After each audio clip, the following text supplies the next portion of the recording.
And now it's time for Headlines with JT and the Hootastic panel.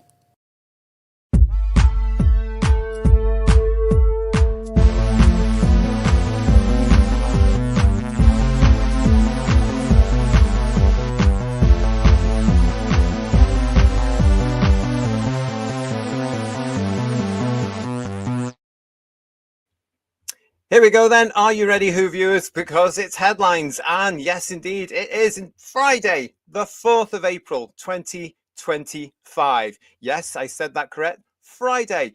So much has happened in this week. What a week that we couldn't possibly cram it all into one live show for you on your big show on Sunday. So we're going to do your big show tonight as well. 2 shows this weekend for you here on Headlines.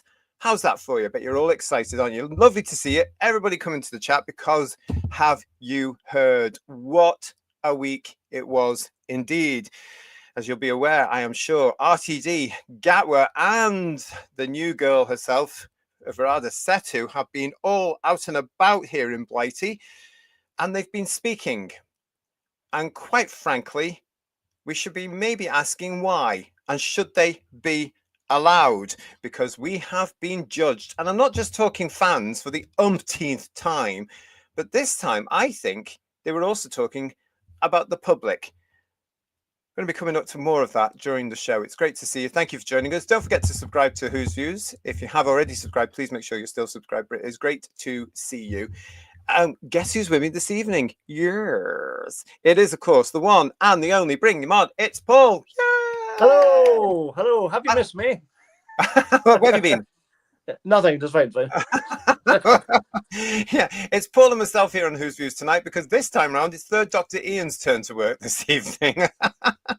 So you mean he's got a life? I don't believe it for a minute. It's outrageous, isn't it? Yeah. So it's thee and me and everybody in the Who's Views chats, Paul. Isn't that wonderful this Friday It's evening? lovely. Looking forward to it. Yes.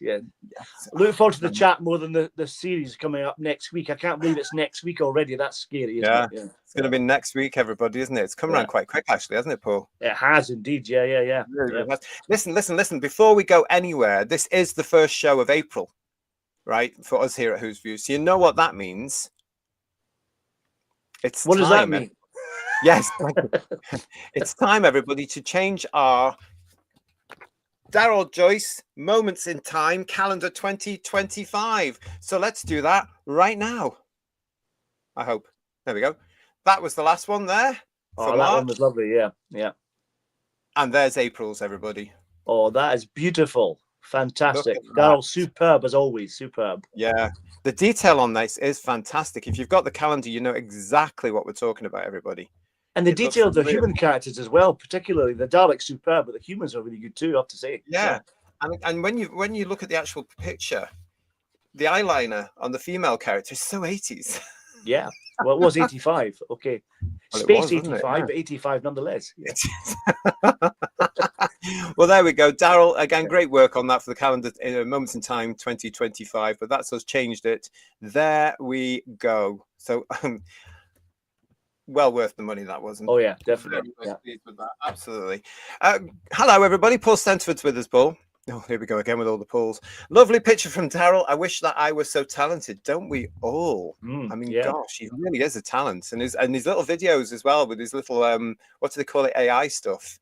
The one he did recently with Roger Delgado from Frontier in Space was superb. Absolutely superb. It's spooky as well, isn't it? Yeah, it really is. And there's a lot of our viewers have been saying, Paul, over the last few weeks, if only the missing stories on DVD were like that. Yeah, that would be one watching.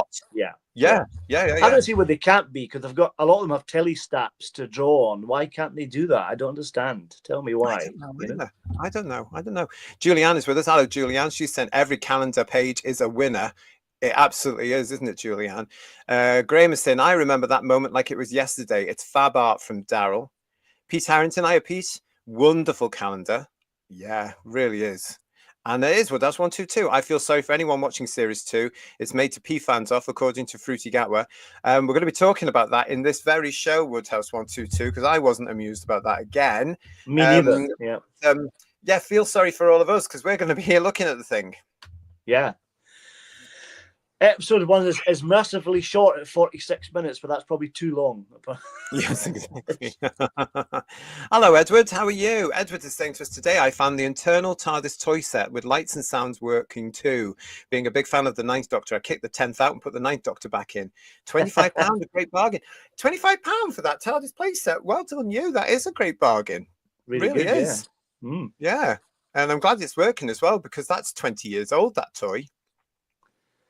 That is scary. It's very scary. It is. Yeah. Very, very scary. But no, Edward, you got yourself a bargain there. Well done. It's great to see you all. Thank you for joining us here on your Friday night for your big show. We're going to start, everybody, with something that you found earlier on today on the old interweb, didn't you, Paul? And it's this particular one. Now, this is going to put to bed, isn't it, the rumours that the TARDIS console room set, as we nerds call it, in Bad Wolf has been pulled down, because here's this picture. Yeah. And that's evidence it's still up, because that's quite recent, that picture. So. Yeah, it was this week, wasn't it? Yeah. So from Bad Wolf TV's Instagram, everybody, this is what Paul found today. And it said there, yesterday at Wolf Studios Wales, we had the honour of welcoming an incredible delegation of EU ambassadors to share the work we're doing here at Bad Wolf TV and Screen Alliance Wales and shine a light on the creative force that is South Wales. And there you can see they're visiting the TARDIS set. And why wouldn't you, when it's one of the only standing ones left in the building, Paul? Yeah. It'll be, the rest of it all tidied away. It'll just be like a cavernous, huge space, won't it? Apart from that, obviously. Yeah. So there it is. So I read somewhere as well this week that Russell T on his little adventures out and about this week had actually said, of course it's still standing. You know, why would anybody say it hasn't been? So there you go. Well, there are, as we've discussed already, kind of mixed views on whether it's coming back or not, or it's been cancelled or whatever, but it's inevitable. If it is coming to an end, if that's what's going to happen, it will be pulled down at some point soon, probably, because people have been saying recently that even the Christmas special, Joy to the World, is up to 7 million viewers apparently now, and it's like, well, if it's that popular, why did it not be recommissioned immediately? I don't understand. How many views? 7 million apparently. 7 million, really? Yeah. God. I mean, and they're celebrating that. I mean, you know, I'm sure everything else is, a lot of the others have got an awful lot more. But there you go. This is a nice message. Hello to the Chorus Sci-Fi Fantasy. What a lovely surprise. This on a Friday night. I've been ill in bed and seeing you fine people has cheered me right up. P.S. RTD is a prat. Yeah. Hopefully this will continue to cheer you up. The core of sci-fi and fantasy, but yeah, because you've got our ugly mugs to look at for the next few hours. So yes, but here we are on a Friday, everybody. It's good to see you all. Thank you for joining us. But there we go. So I mean, it's still standing. So all these people that were saying it had been pulled down months ago, you're wrong. There it is there. And that was this week. And, you know, as we've mentioned on this show as well, hello, Paul Rose, the set looks awful and cold. Well, it will be, because it's in the dark most of the time. Let's face it. You know, yeah, I'm surprised the delegates don't have their coats still on, to be honest. I know, yeah. Well, it would be freezing because it's just a warehouse type thing, isn't it? It's a converted warehouse to Bad Wolf Studio, so it would be cold if there's nobody on there. What a characterless set. You agree with that as well, don't you? What Graham's saying there, Paul? You think? I definitely do. I wish they had. I mean, I don't understand. Oh, great! Put a jukebox in, but put something else in as well. It's like, as the Doctor said to himself in the Christmas special, you don't have any chairs. Have a chair, get a chair, an armchair or something, for God's sake, or a sofa. For goodness sake, put something in it. You know, I think it's proved the point that the TARDIS set can now be too big, because that is too big, and all it's got is ramps. You know, if it had it on the ramps around the place, like mezzanine levels for viewers with like chairs and like a sitting room there, like Paul's saying there, or another sort of adjacent sort of room on there, it would work, I think. But it hasn't. It's just clinical. But it is. It's like the Doctor's never lived there, and he's been there for thousands of years. I mean, now, so it's like, why has he not got stuff? You know what I mean? I've got so much clutter, and I'm not as old as him. You know what I mean? Well, that's true. Yeah, that's true. Woodhouse 122 said they'll probably take it down when Disney pull out at the end of series 2.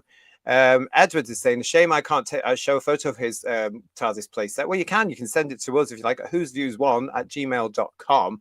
I've actually got, Edward, I've got two as well. So I know what you're talking about. I've got an open one and I've got the box one over there.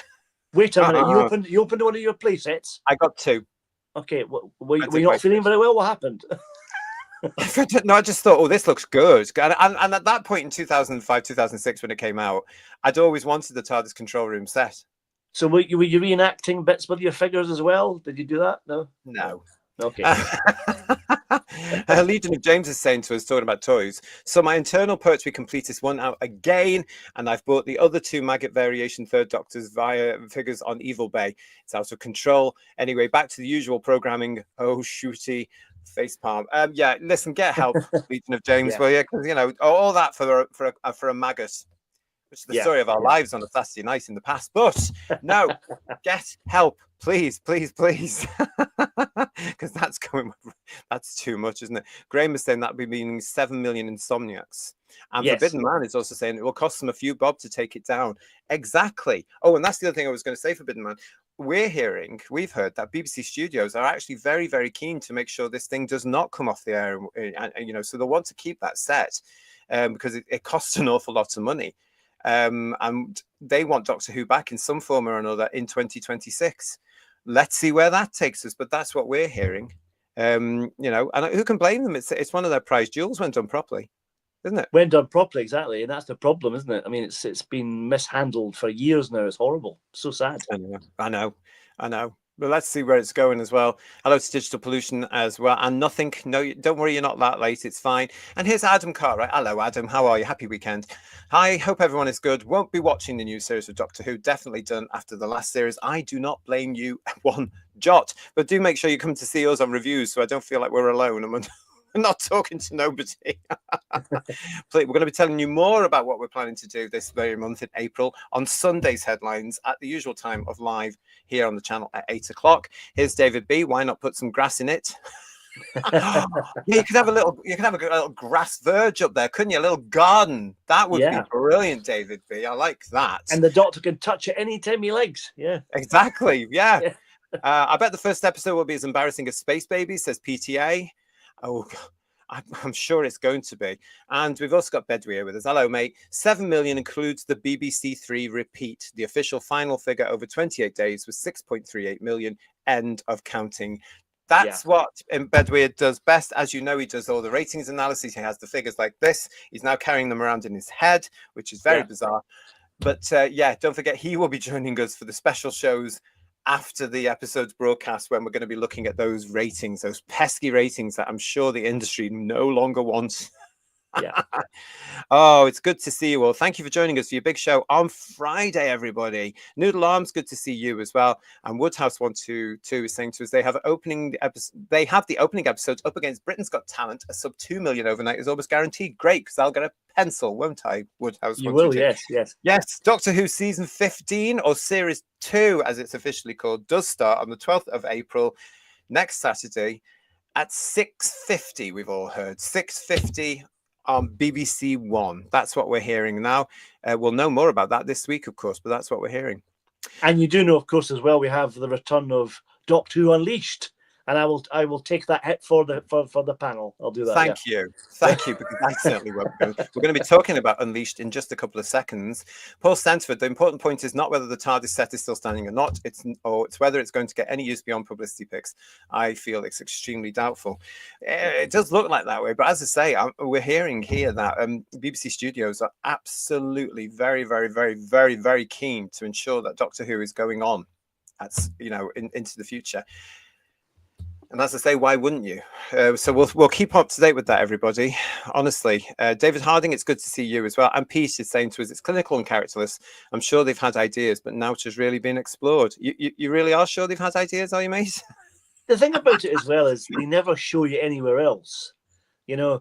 I'm more intrigued what's through the doors that go into other parts of the TARDIS. You never see any of that. I mean, even if it's a brick Victorian wall, like Invasion of Time, that's more interesting than this. You know what I mean? Do you know what they'd have to do, though? They'd have to CGI it in now, won't they? Because those doors don't open, do they? They're just flats. So they Exactly. have to. Yeah. I mean, you could still do it though. I know, Bill. The set has been very expensive, but hardly used. That's with your point there, isn't it? Really. And I like this one from Peace. Sell it and use it for a skateboard park. What you a brilliant imagine? idea for recycling. Superb. Yeah. You could put it outside somewhere in Cardiff. That would bring the tourists in, wouldn't it? Yeah. They put disabled ramps to never use them, says nothing. Yeah. Well, we don't know what's coming in season 2 yet, so they may be used more effectively now. Now that they have them, and the ramp at the door of the TARDIS as well. That'll be used too. Yeah. Oh, do you know what? Remember That still annoys me. Yeah. Still annoys me. I've been saying for all these years now, haven't I? K9 managed to get in with no problem at all. Use your imagination. Why are we dealing with such a literal generation? Why do they take everything literally? They have to see everything. They have to read everything. They have to be. I'm just thinking, oh, come on. Surely the imagination is not dying It's like constant everything else feeding now. them things, isn't it? Spoon feeding everything. There's no imagination, no read between the lines kind of thing, you know? It's bloody ridiculous from my point of view, to be quite honest. I just think, oh, come on, we can't spoon feed them, Paul, that much more, can we? Hello to Graham. I would think the high up BBC execs must secretly be fuming about the way the show has been ruined. Well, you'd like to think so. there might be a story we can tell at some point, eh? Because hopefully, yes. No. Yeah. Maybe. No, I won't say anymore. And hello to Carl. How are you, Carl? It's good to see you as well. Thank you, everybody, for joining us. We will get to the main headlines this evening. And Marine Boy 1966, 650. That's going to put me right off my curry. That's if my stomach. Excellent. Yeah, I know what you mean. And thank you, Digby, for your super chat. Friday Night Delights will be avoiding Gatwa and RTD like the plague. Well, after what they've been saying this week, I am not surprised. Noodle Arm is also saying the two were on the one show yesterday. Was it only yesterday? And we're talking about the lack of a strong female character. Obviously, never seen all the great female characters of the classic era. Of course they can't, because they're from a generation that is so privileged and spoilt. They think they're originating everything and they're creating everything. They're fighting the good fight. They don't know anything about history, do they, Noodle Arms? They're just full of cliches, or certainly full of something. Yes. Yeah. I totally agree with you, Paul. Agree with you. Right, so let's get into this, because I do want to start first of all. We've had that bit with this particular story, which ties in with what you were saying there in the chat, everybody. Have you seen this? This is from gizmodo.com. Doctor Who will celebrate its revival's big anniversary with a new documentary. Now, bearing in mind, everybody, I know, don't get too excited, everybody. I can hear you all going, right now with excitement. Don't get too excited. But do you remember last year we reported here on Headlines that RTD came out and said there will be no celebration of 20 years of the reboot because it just had its 60th anniversary. The 50th could still be in some people's minds as well. And he felt the general public would get confused if they started going on about what general public. Exactly. But he did say that, didn't he, Paul? He did, and then, lo and behold, last week, the Radio Times brought out, 6 different covers celebrating 20 years of Doctor Who, and the great British public didn't care. They just didn't care. There was no boo-hoo. There was no shouting about it. There was nothing. But fans like us have been. And, we did our 20th anniversary programs last month to mark this anniversary, but we're fans, we're geeks. That's what we do. There's always an anniversary in Doctor Who at some point to celebrate. But let's see what RTD is now saying, because he says, speaking to IO9, showrunner RTD confirmed that a new documentary will look back on the making of Doctor Who's return and why it's happening a little later than you may expect. Last week, Doctor Who marked a major milestone, the 20th anniversary of the airing of Rose, the landmark episode that brought the show back to television after almost 20 years in hiatus, kicking off a whole new era. But it did so in a relatively quiet manner compared to Who's usual recent grand anniversary overtures. But it turns out there's a reason for that, and that soon enough it'll be rectified. Speaking to IO9 over Zoom ahead of the series' latest return in a few weeks, showrunner RTD exclusively confirmed there are plans for an hour-long episode of Doctor Who Unleashed, the series' behind-the-scenes companion show that will explore and celebrate the making of Doctor Who's revival era.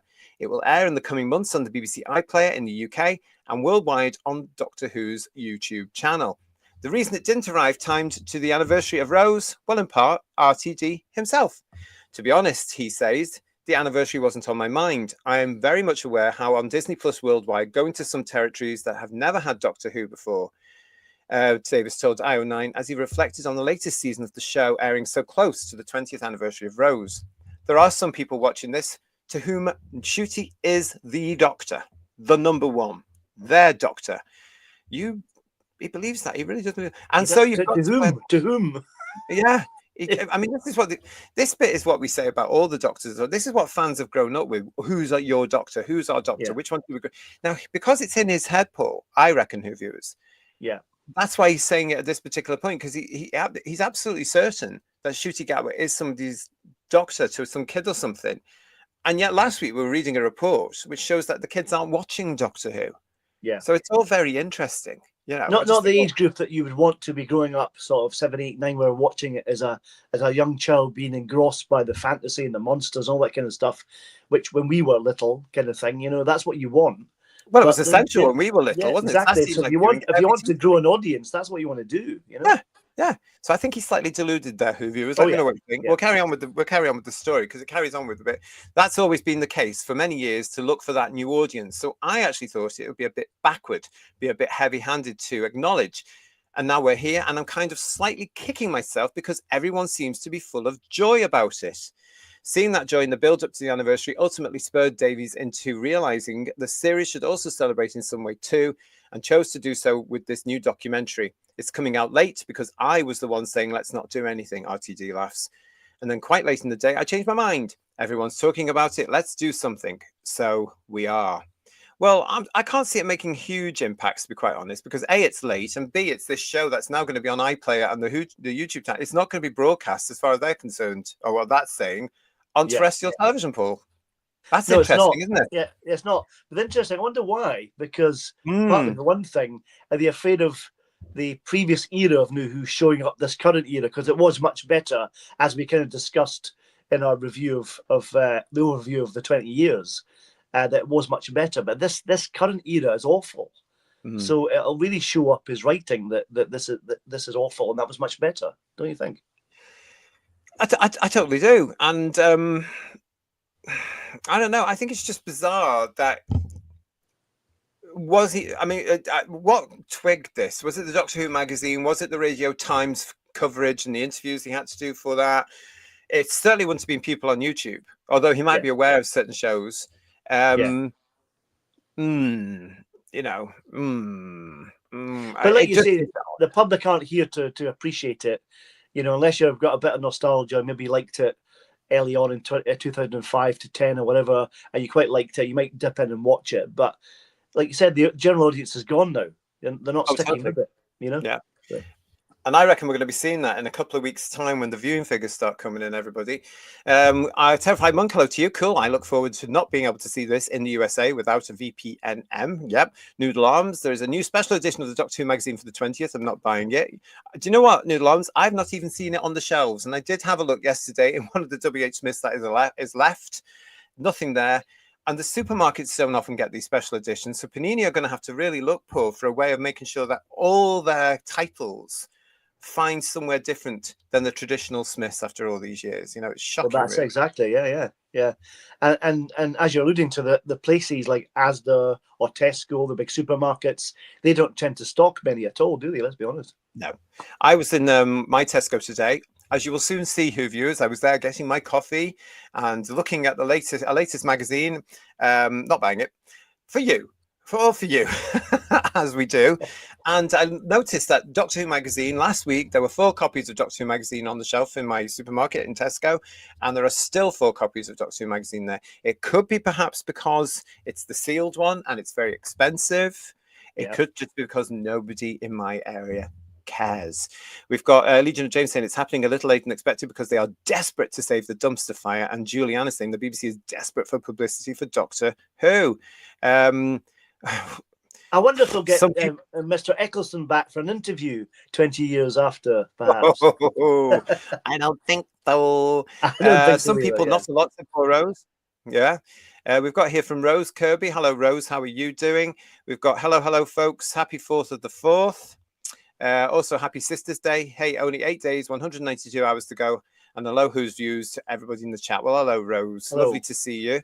We've also got here Digby saying to us, the show post 2005 revival has had confidential recording its journey. So won't they just raid the archives? Didn't it stop at some point, though? It did, and it became kind of something else. It became like a cut down version on YouTube and stuff like that kind of thing, you know. It wasn't quite the same thing, but it's called something different, you know, but it was cut down to like 10 minutes, and they'd have the odd behind the scenes clip from like a Christmas special or something like that kind of thing, you know. Oh, crikey. Hello to Rory and Cheryl. Nice to see you. Legion of James is also a bit there. And poor Rose saying to us, he just wanted to do his fake victory lap as the door hits him on the, hits him on the way out. That'll be. Well done.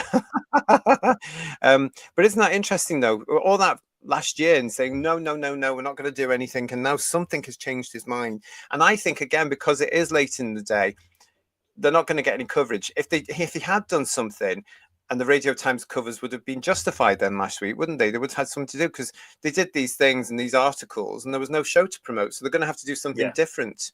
So it won't be a front page anymore, you know, the front cover. It won't be a big spread. It'll just be, oh, this is on the iPlayer. Well, hasn't been, there's been another cover come out since the 6th, hasn't there? With or was that before? Yes, we're going to come to that in a second. Yeah. What else we got? Thank you, everybody, for joining us. Peter saying to us, my Tesco's is pretty good. And Who magazine doesn't hang around that for a while. I stopped a while ago getting it. Well, mine only gets to 4, as I say. Look at this. I think sadly, because I've not bought the magazine for such a long time. I went off it a long time ago. But who is buying it? Who is buying it? 3 people? Diehards. Yeah, or 4. If it's 4 stocked, there's 4 people buying it. That'll be it. So, yeah. Happy Man 050, good to see you. WH Smith in Southport had about 20 copies of the 9th Doctor special today. Oh, well, there we go. So maybe is it a big one? Are the bigger ones taking it? I don't know. Pete's asking us, wasn't there a kids program that was called Totally Doctor Who? There was indeed. There was indeed. Yeah. I think it went for about 3 or 4 years, that one, but that wasn't the same thing, was it? Really? This is when they had all this Who-universe to explore and they didn't know it because they had all these spin-offs going off. And you know, that was the good days for the show because there was so many going around and they haven't been able to repeat it this time round. I think that says an awful lot. So it has been a big week this week, Paul, hasn't it? You know, because you weren't with us on the Sunday show for here, but you know, you're aware, aren't you? What did you think of the whole Get Her Home theme for the next series? Yeah, I thought, well, as you said on the show, it's kind of, it has all been done before. You know, they've had, it's like Tegan revisited, isn't it, and all that kind of stuff. Which at least one thing that may come out of this, which is a positive for me personally, it won't make the stories any better, but the idea that the Doctor can't conveniently get back to where he wants to, because the new Who series, he can do that, and the TARDIS is controllable. He can get anywhere he wants. In the 60s, it was great when you couldn't, you know, the Heartless Doctor couldn't, the first Doctor, to remind you, couldn't get Ian and Barbara back, which was brilliant. It's a lovely idea. And Sidney Newman knew what was a good idea when it worked, you know, it was superb. And then all of a sudden the TARDIS was controllable in the sort of late 70s, 80s, etc. So that was a shame that happened. So it's a nice idea in theory, but it is, again, just using old ideas, yet again, no imagination, you know? It's a running theme when it comes to the reboot Who, isn't it, Who viewers? Because this week, not only did they tell us last weekend that, of course, the Series 2 would have this theme of Belinda being a different sort of companion because she doesn't want to be there, even though we fans know that it's not different at all because there's been several that didn't want to be there. And she's feisty as well. Oh, really? That's a different thing to be then. Yeah. This is Tegan all over again. I can feel it, just played differently. Yeah. But there were some brand new pictures that have been released this week as well, everybody. We've got these from the BBC. Look at those big red robots.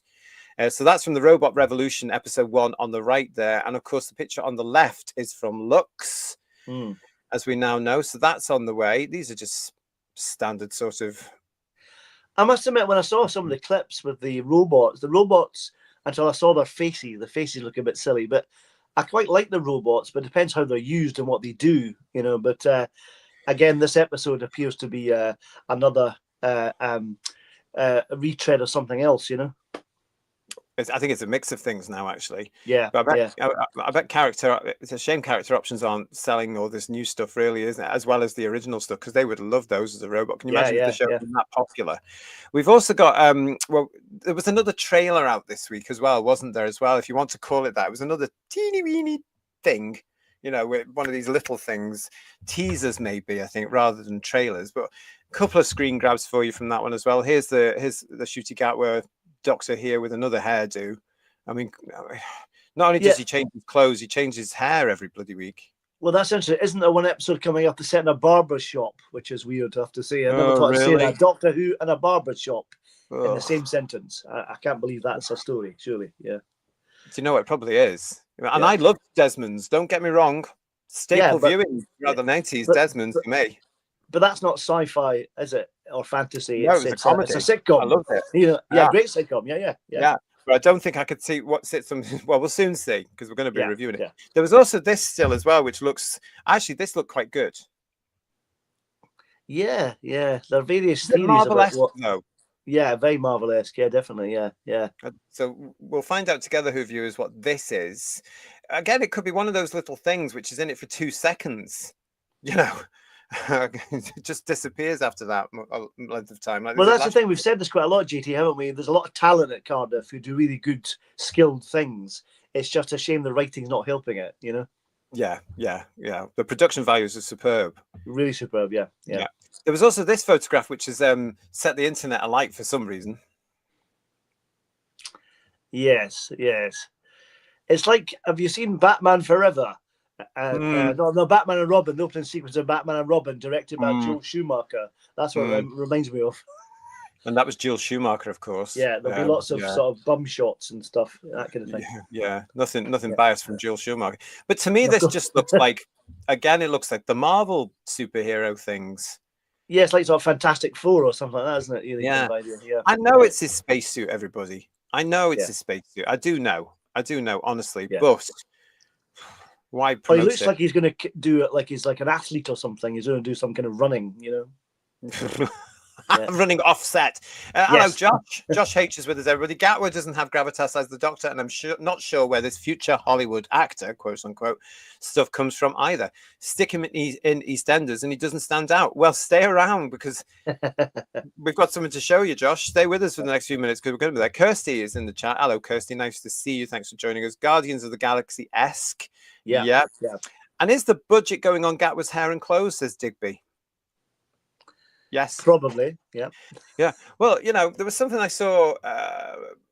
It's the One Show, which we're going to be talking about. But that interview where Gatwa said again, he reiterated that he had this original idea of what his Doctor should wear, and it was the more traditional one costume and the look of the costume. And then it was Russell that came to him and said, no, let's just do different clothes every episode. That's because they've got more money. Because to do that, it costs a hell of a lot of money. That's not why they've not done it up until now, because they didn't have that much money. So give the Doctor one look of a costume and reproduce it. It's cheaper than something designing and then producing something he's going to wear once or twice every. That's why that leather jacket appears all the time called the long overcoat. But also they have to have multiple costume versions, don't they? So they've got 2 or 3 of Ncuti's and like a stuntman's version and all that kind of stuff. So they have to have like 4 or 5 different versions for practicality. For if you do an action scene that gets damaged or you get something on it, so you have to keep changing them around. So you got 5 or 6 different costumes, and they're all different. So that's a lot of money, isn't it? Yeah, it really is. Bedweir is saying to us, auditioning for the Fantastic Four in that shot. Yeah, it's just a shame that they've wasted the money on outfits and hairdos rather than building a good character plot. What gets me though, GT, is they keep coming back to the leather jacket because it looks really good on him. That really suits him, you know. And it suits the Doctor as well in that sense, doesn't it? But also because he must have 4 or 5, and they're all expensive. Yeah. Bill is saying to us, the rumor has it that the mechanical man is Omega. Not a chance. I can assure you, not. Well, all these rumors we've had now for the last 15, 20 years of Omega coming back, it's not going to happen. At this 1 stage. year we'll be right. The problem is that you would have to go to the estate of the late great Bob Baker and Dave Martin, because it's not the Omega is not a BBC character. It's owned by those 2 estates, as is the character of K9. You know, so it's very difficult now, and they don't want to pay money. They don't want to pay money for the use of characters if they can get it for free or cheap. So Omega, no, forget him. Let him go. Nothing is saying, did you hear about the Master being in the spin-off? No, and quite frankly, I don't really care. Nothing. I think, really? Oh, dear. Oof, we'll deal with that when it happens. And hello to PTA, episode 1, Belinda kidnapped, Doctor cries, Doctor rescues, end. Thank you for your super chat there, PTA. We don't need to review it now because he's just done it for us. And I bet he's right. I bet he's right as well. Well, I have seen him crying in the trailer, so he's definitely right on that one. Yeah. Cry again. Ncuti looks like a Palman X-Men in that shot, said Woodhouse 122. Ooh, scathing, aren't they? Yeah. Scathing. Yes. A lot of you are with us tonight. Thank you so much. Hello, right, Charlie. How are you? It's great to see you. And Julianne is saying that's what happens when you order an Avenger from Wish. I was going back to Omega just for a second. I wish people keep speculating about all these characters coming back when Russell kept saying you don't need to know about previous Doctor Who. This is all new. It's not for us. Who's it for? If they keep bringing back Sutek and Omega and the Rani and the Master and blah, blah, blah, who's it for? You know, They're trying to create a new audience, you know? Well, allegedly they were trying to create a new audience. Yeah. But the new audience is not. Now, one thing we do have to remember as well is that this series was written and produced with a slight production break at the same time as series 1, but they are actually suggesting it's going to be darker. I'm sure we're coming up to that in this particular show. There was another piece that went out on their social medias, which you may have seen, but if not, I've got some screen dive for you. Now, this one was a little bit more interesting me for about a zillionth of a second, because this was the one that showed you the things behind the scenes. So this one, I thought I quite like things behind the scenes, not just about Doctor Who, but any show. So we know all about the wire effects now and the green screen technology. But yeah, even still, I still think it's very interesting to see everything. This one shows Anita Dobson at the Interstellar Song Contest thing. This I find interesting because look at all, even from the display on the monitors there, you can see, oh, look how things are changing and what they're doing and how good the stuff is, Here's a nice picture here of one of the cameras. Can you see that on the left there, everybody? From episode 1, The Robot Revolution. And that's Belinda at work, isn't it? Yeah. So that's Belinda at work. So another nurse. And she is Nurse Chandra, isn't she? So that's what, the third nurse now in New Boot Who? Could be, yeah. We had Martha, Rory. Well, Martha was a doctor, wasn't she, really? Or yes. Doctor, yeah. So, but still a medical person nonetheless, anyway. Yeah. Yes. Let's do that. There was this one as well, which shows the return, of course, as we know, of Millie Gibson on the unit set. Now, maybe people were thinking if they'd heard the set had been taken down, maybe they were getting it mixed up with the unit set because nobody's heard about whether that's still standing. And that's a huge set. And that would have been used last, wasn't it, in comparison to the season 2, because that finished first, and then they started filming The Land Between the War and the Sea, which features unit, doesn't it? So they would have that set in it, wouldn't they? So yeah. So it could be that, couldn't it? You never know. You never know. But there we go. They were them. As we've alluded to here as well. And now this was something that Kirsty told me about last week, and I didn't understand quite what she meant about this. So I went and looked at some of the stuff that you can see on YouTube, and it's not what I expected. Kirsty Paul was telling us about, they've inserted the Doctor and Belinda into other shows. Yeah. And I thought that meant that the shows were in Doctor Who, not Doctor Who in their shows. And this is an example of what you mean, because you've seen these as well, haven't you? But this is the Doctor and Belinda. These are trailers, or teasers. Yeah, on BBC One and iPlayer now, or BBC One mostly, I would assume, for the new series of Doctor Who. But are they somehow related to the story, or are they just camp?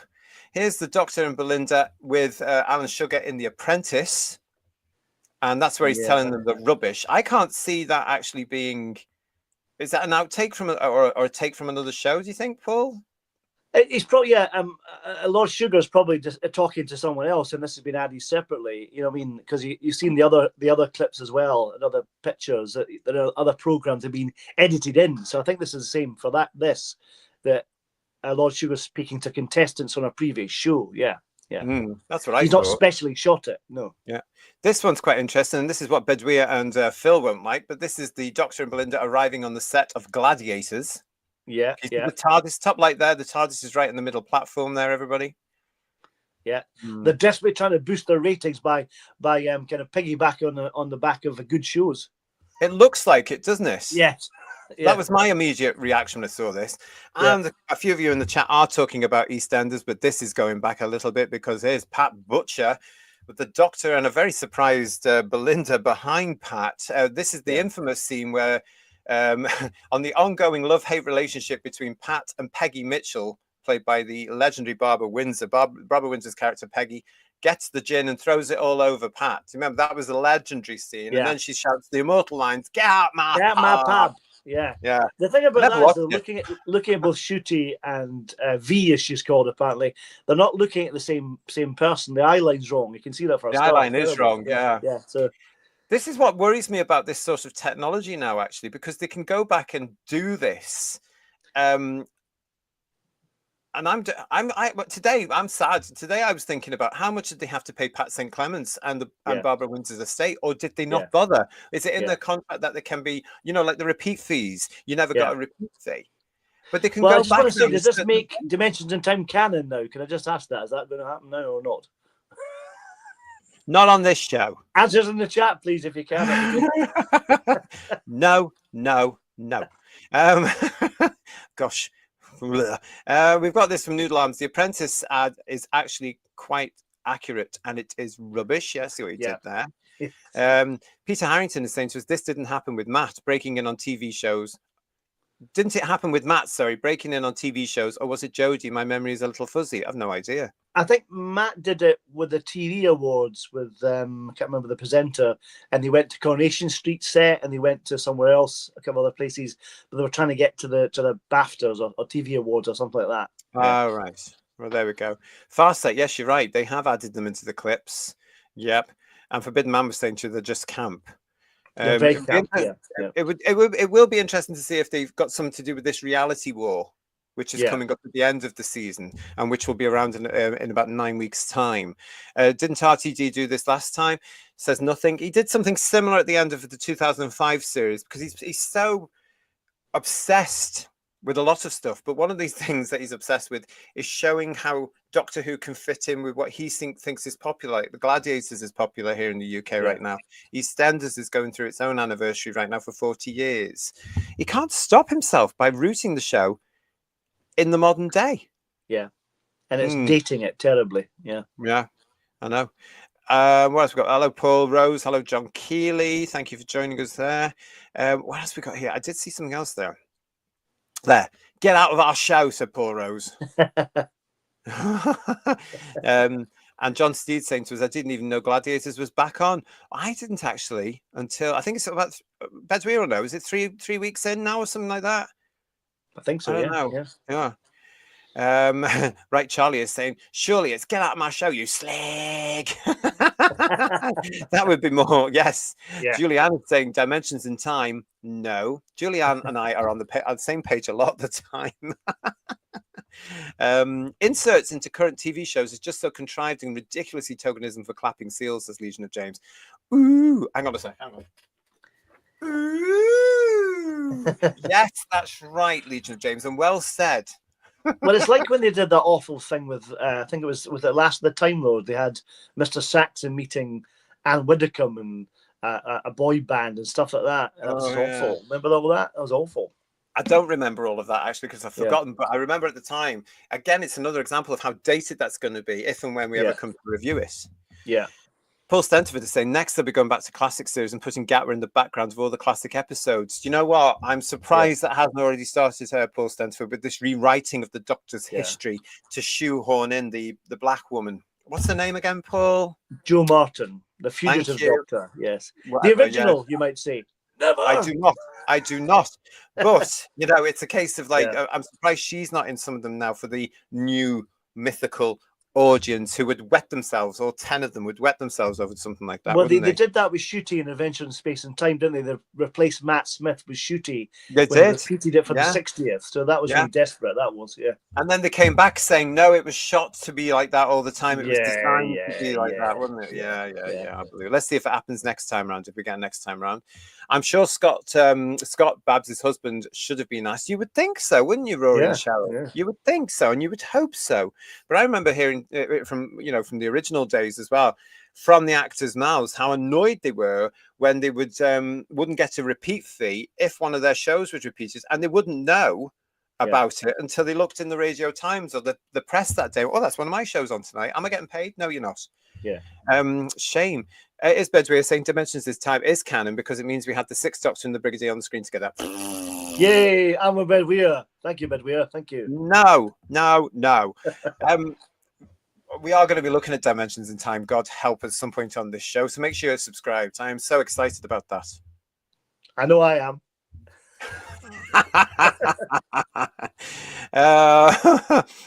It would have been clever if it was Angie getting her divorce papers, or would that confuse the current viewers?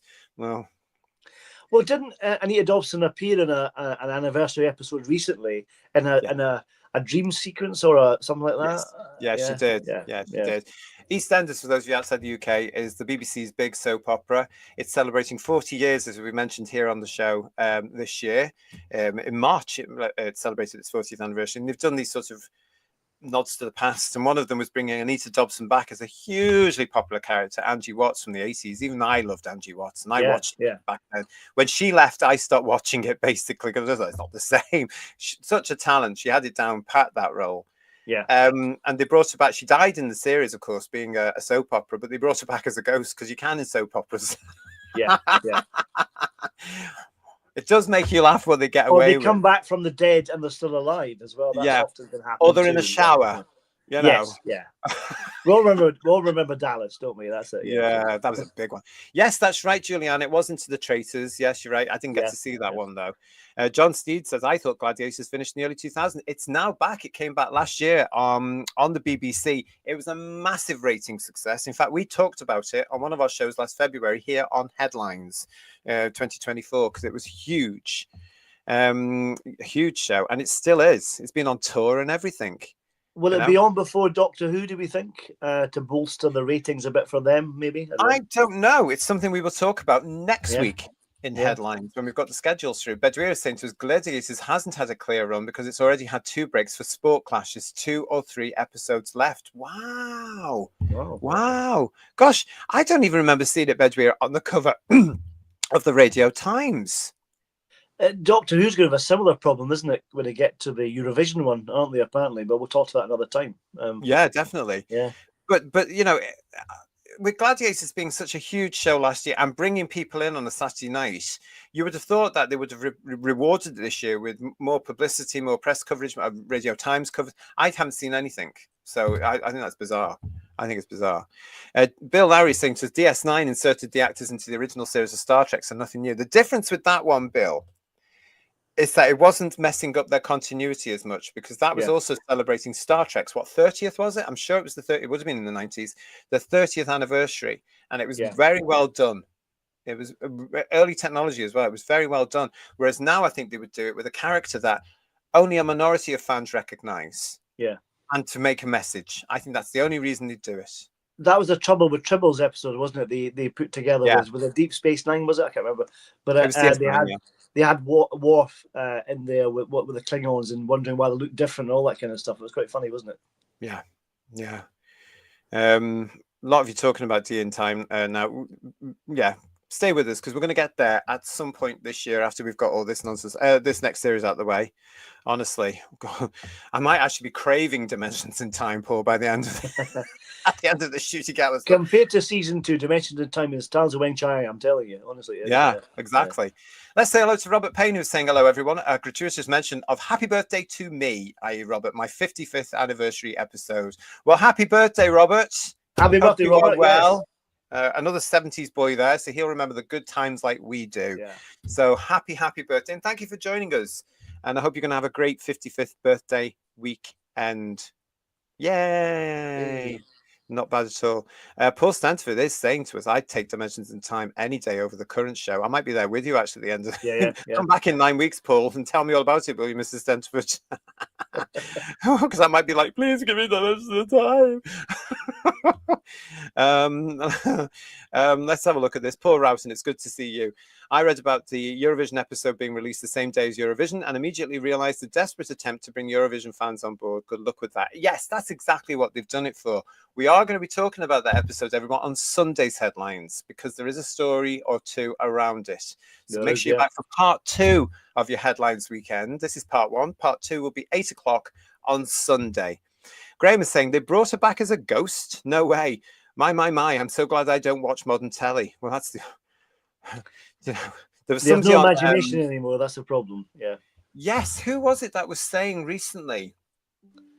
I can't remember. I'll have to think about it. Somebody was saying recently, who viewers, that modern television today. Oh, I know where it was. I was reading an interview, believe it or not, with Michael Parkinson, who died a wee while ago, didn't he? And I'd never seen this interview before. And it was for I think it was the Sunday Times, but it was one of the big papers. And they were interviewing him. It turned out to be one of his last interviews. And he was saying how disappointed he was and how embarrassed he was about modern day television and how it was all lazy and cheap. And it was all about, cheap fixes. Oh, my goodness. He actually said what what a lot of us have been thinking about. And he says a lot of people in the industry are doing things just because, and none of them are turning around to say, this isn't the quality. He was so right, wasn't he? Well, EastEnders is doing that, isn't it? Aren't they? They're doing it to try and they're failing a bit themselves. That's why they're doing all this crazy stuff. The anniversary is an excuse to do this, to try and bring in viewers, isn't it? And try and make it work. But it's doing the same as Doctor Who, isn't it? It's going down and down and down. So yeah, it is. But I just thought how relevant that interview was. And I came across it by accident, actually, everybody. I thought, I haven't read this one because I quite liked Michael Parkinson. He was the last great British interviewer. Because the rest of them now, Norton and all that, it's all about the fun and the camp and the nonsense. And you never get down to the proper interviews. And it's basically all about the host as well now, isn't it? And the host making themselves look good. Whereas with Michael Parkinson, all he would do was just spur on every time. He would listen and let the guest talk. And that's such a key to listen to the interviewee, because you've got so much information to come from, and great stars as well. On YouTube, there are lots of little clips you can get from Morecambe Wise or Raquel Welch or Peter Ustinov or Jimmy Stewart, people like that. They interviewed all these great legends, incredible stuff. Yeah. Beth Davis. Yeah, exactly. Yeah. David Niven. Amazing stuff. Yeah, amazing people, great stories, great raconteurs, fantastic stuff. Yeah. They should show them more. I think BBC4 showed them all occasionally. They do. That's right. Yeah. These quality of interviews, and Wogan had it to a certain extent as well. But those older interviews like Harty and stuff should be on more availability. And I don't just mean online streaming, because these were giants. These people were of entertainment. Well, just for the Grace Jones interview, it's worth it for that. Yeah. Oh, for Russell Harty. Yeah. When you beat him up. Yeah. Ezra's saying to us, "Hi Ezra. Question for the panel: are you two going to review season 2? Yes, we are going to be reviewing series. I'm afraid so. 2. Yes. We've got a brand new series of Who's Views reviews coming your way. We're going to be telling you more about that on Sunday's show. We're going to be telling you everything you need to know about that and when it's going to be, etc. So come back and join us, Ezra, on Sunday's show. Ron Sapp is also saying they'll put Patsy and Eddie in next. You want to bet? Patsy and Eddie. I was watching them just the other night as well, laughing myself. I was going to say something else, but yes, I was laughing myself. I was wetting myself with them. They are problematic. There's no way Jennifer Saunders would get those two on the television today. They are problematic because they just do everything that you're not supposed to do. Which I wish they could bring it back and things like that, because it's much more fun, isn't it, to be honest? Yeah. Hello, Jordan C. Hi, I've only joined, so nice to see you guys again. It's lovely to see you as well, Jordan. Thank you for subscribing. Thank you all for subscribing. It's good to see you, and thank you for putting up with our nonsense here on your Friday headlines tonight. We've got a lot more coming up for you, and I like this from Right Charlie. Dementia on time would help for season 2. Yeah. Dementia. That's probably what I'll have after the 8 episodes coming up. Well, it's instantly forgettable, that's for sure. Yeah. So. Well, last year's was, because I'm terrible. Yeah. I'm terrible. Yeah. I can't remember anything from last year because it was just so boring. And here's right Charlie telling me off and telling it. Look, it was technically not a ghost. It was Sharon hallucinating when she was trapped in an explosion. Yeah, because they blew up the Queen Vic. They must have money for a new set, Paul. They must have done, yeah. They're always doing that, aren't they? They did it on Emmerdale and things like that, did they, in the past, just to do that. And Coronation Street as well, didn't they? They had a massive, or maybe I think of the 60s one, maybe a massive crash. No, that was the 80s. The rail bridge fell down, all that kind of stuff. Yeah, that was in the 80s when they were getting back in EastEnders and they gave it a brand new look. Because Julie Goodyear's character, Bette Lynch, was upstairs, and that was the nation was gripped, wasn't it? Yeah. Do you know, I remember when I worked in a pub and they were going to close it for a couple of weeks to do the refit, and I said, "Oh, should we have big explosions and set the thing on fire?" And I got some very, very filthy looks from the management. I'm sure you did. It didn't go down. I was being funny, by the way, but it didn't go down particularly well. Hello, Van Zan. It's nice to see you as well. Evening all. I lived in Spain for 5 years and Portugal for 2, and found that over in Europe, Eurovision is really niche. And most people don't watch it. Its main fan base is the UK, weirdly. Well, yes. I don't know. That's interesting because we always lose just about, don't we? Let's be honest. We do. Yeah, we all do. And then we vote the wrong way, in my opinion, as well. And we give it to people we shouldn't be giving it and every other country gives us nil point, don't they? That's the thing. Nil point. Hello, Frankie Stan. How do I say your surname again? Stanager. Oh, I'm sorry. I've mucked that up. But hello, Frankie. It's good to see you. I think UK TV died between 1990 and December the 31st, 1992, when John Burt went to the BBC and Carlton took over ITV. British television has been going downhill for a long time, in my opinion, as well, Frankie. You can actually see the decline when you start looking at all the beautiful shows on the repeat channels. You know, it's a shame, really, isn't it? No, it is a real shame. Yeah. Kirsty's doing this fabulous impression here, going, "Sweetie, darling." I'm surprised she knows what AbFab is because she's only a kid.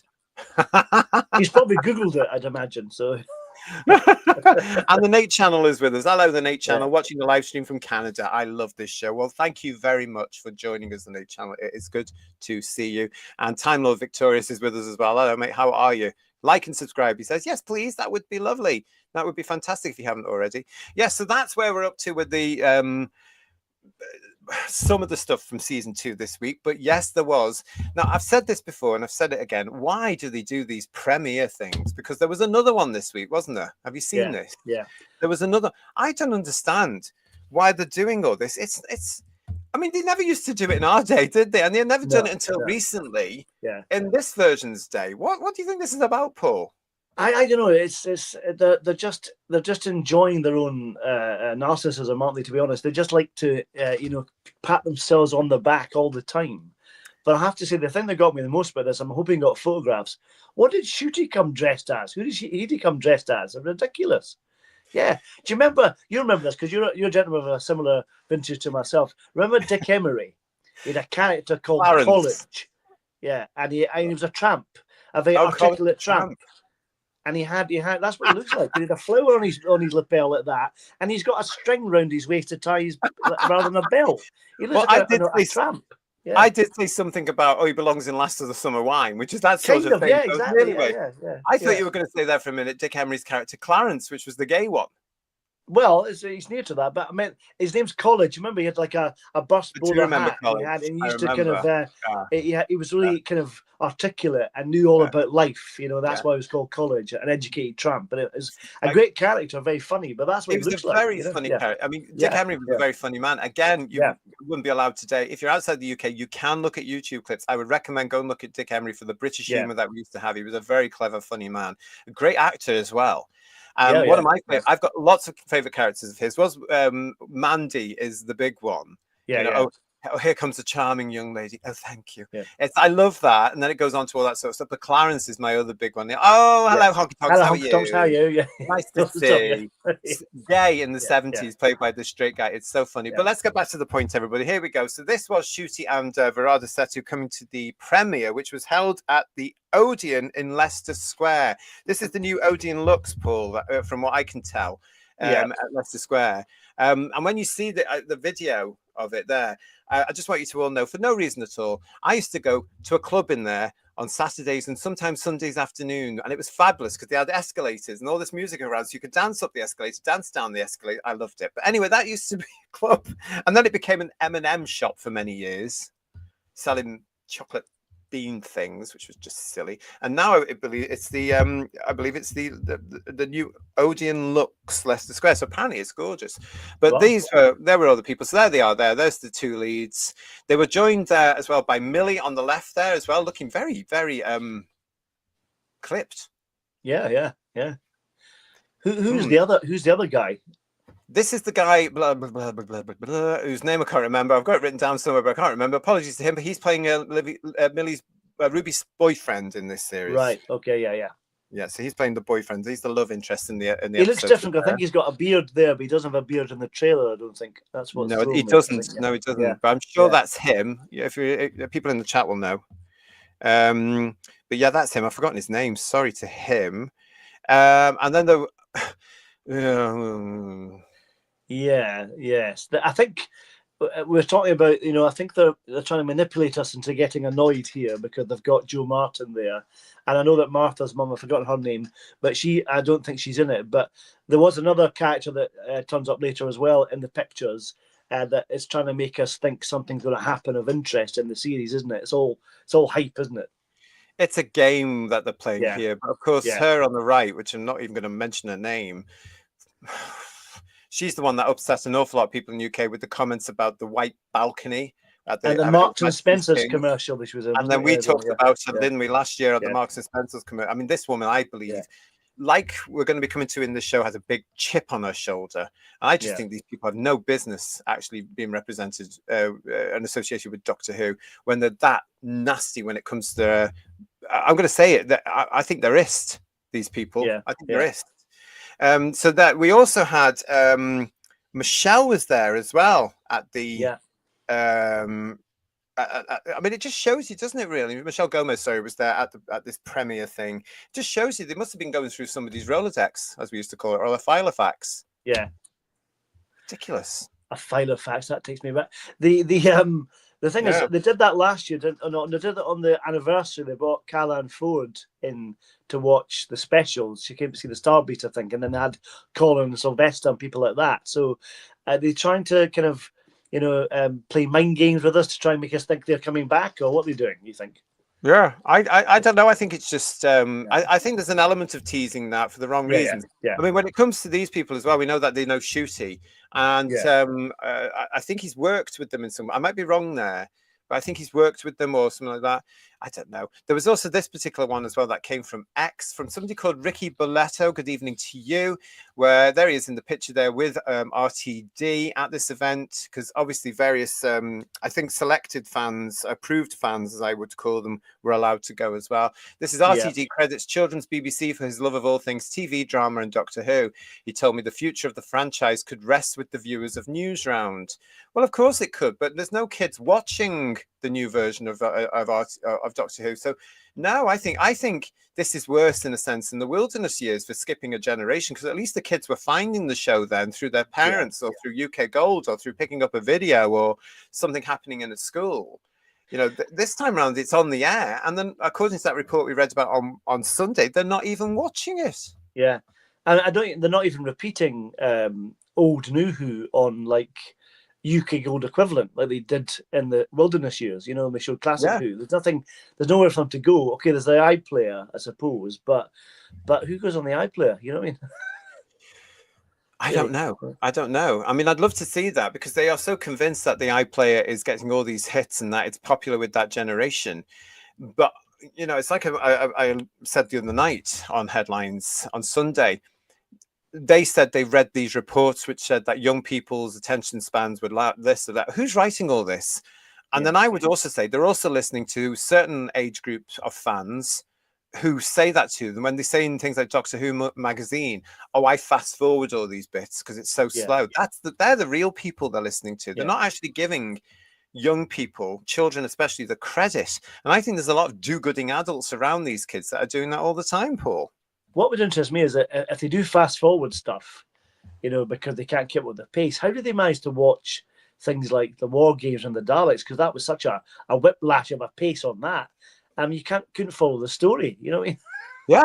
Yeah.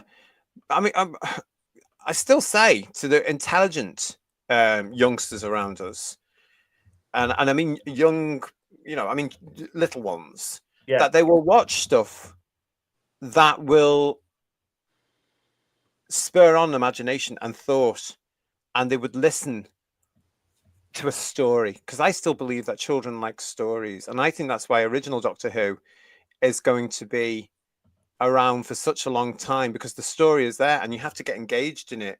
So if you're watching a 4-part Doctor Who story from the old days, it's 4 parts, and it's a big story. I think that is going to be timeless. I think it already is, Yeah. It could be that they're proving it, isn't it? Yeah. Mark Milford saying to us, when will the soonest we'll hear Disney Who has been cancelled? Well, according to RTT this very week, it won't be, there won't be any announcements, as he's reiterating this, until after season 2 has been broadcast. But he's got plans. He's got plans. We are going to be talking about that. If not in this show, we'll be talking about it again on Sunday. It's great to see you all. Thank you. I just want to point this one out as well as an aside from Frankie. Today it is 30 years since Kenny Everett passed. I know. I was speaking about him and thinking about him today. One of my all-time favorite comics. I loved Kenny Everett. Very funny man. Yeah. Just to let you know, if you don't know and you are a Kenny Everett fan or you want to know more about Kenny Everett, that tomorrow night on BBC4 they are actually having a Kenny Everett night. I think it starts around about 9 o'clock on BBC4 if you've got a license fee, and you can watch it. And it goes on to something like 11 o'clock at night. And there's a Parkinson interview and all this sort of stuff there with him, and a documentary. It'd be well worth a look in. Because I used to love, my favourite character with him and Billy Connolly doing hinge and bracket, or a taken hinge and bracket. That was very funny. I really liked that. It was, wasn't it? And that was in the days where you got facial hair because I'm a man. Yes, exactly. It was so funny because they kept their beards on, basically, the two of them. And it's brilliant. It's absolutely brilliant. So that's tomorrow night, if you're interested, on BBC4. It's not often I will plug the BBC, but I thought that was a great thing to do. Yeah. Timkins, if the Royal Balcony were to be more inclusive, the only way to do that would be through eugenics. Odd that lady would be cool with that. I mean, I just was so annoyed when she said that. And it was one of those rare moments when I'm actually watching ITV, because I used to watch, because it's tradition, the BBC for the big royal events. I've now started to move to other people, and not even ITV for any sort of big national event, because of these sort of things. Now, if I'd been there on that couch on ITV and she'd said that, I would have challenged her. But no, you can't challenge them. You can't challenge that. Oh, no. And they just turned a blind eye. And yet, if it had been the other way around, like with everything, there would have been hell to pay. Yeah, we would still be hearing about it, It's great to see you. Thank you all. Timkins again is saying to us, the future of the franchise could rest on any given school assembly these days. I'm going to say this now because we're going to come to this soon. The problem is that they've told people not to bother watching the show. Yeah.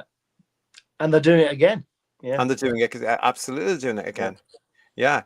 Aaron is saying to us, hello, Aaron Sutherland, how are you? Like Nintendo, they've forgotten who their customer is and their reliance on them. The fans are the bread and butter. And it certainly is if you want somebody to take over the job and keep it going in the future, because look at where we're at now.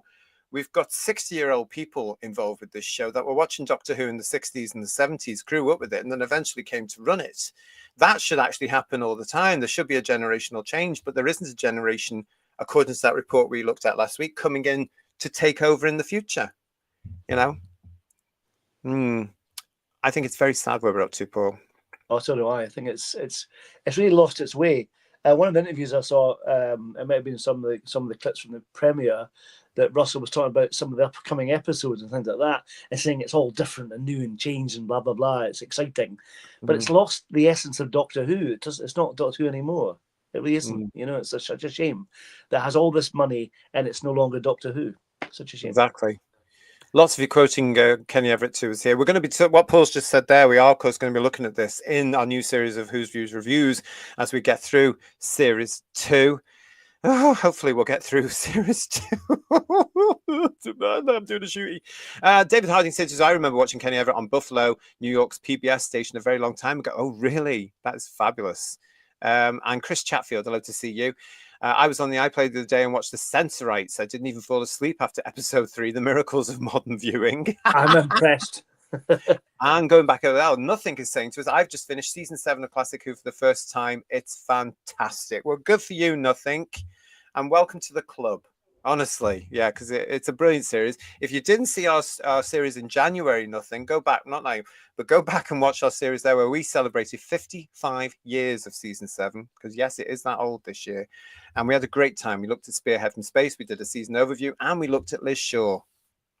There you go. It's a fabulous season. I'm enjoying it myself at the moment. I've watched all the extras. Great stuff. Yeah. Yeah. Yeah, it's 30 years. And as we've got here, the naughty bits. Yeah, God love him. It was fine. Digital It's all Pollution's done in the best possible taste, though, isn't it? It was just like this show.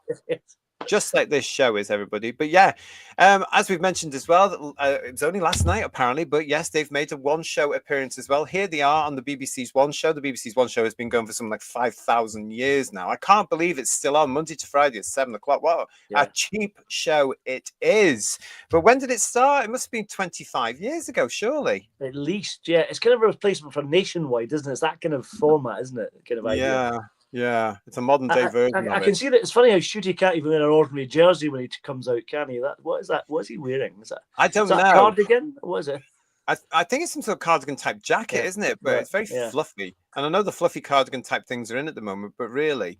So there's Vashta there as well. They were also joined by Jerry Halliwell, everybody, who was also in white, ex-Spice Girl, of course. But on the One Show, if you look at that, I mean, I watched it earlier today in preparation for this show, and I just thought it was quite shallow.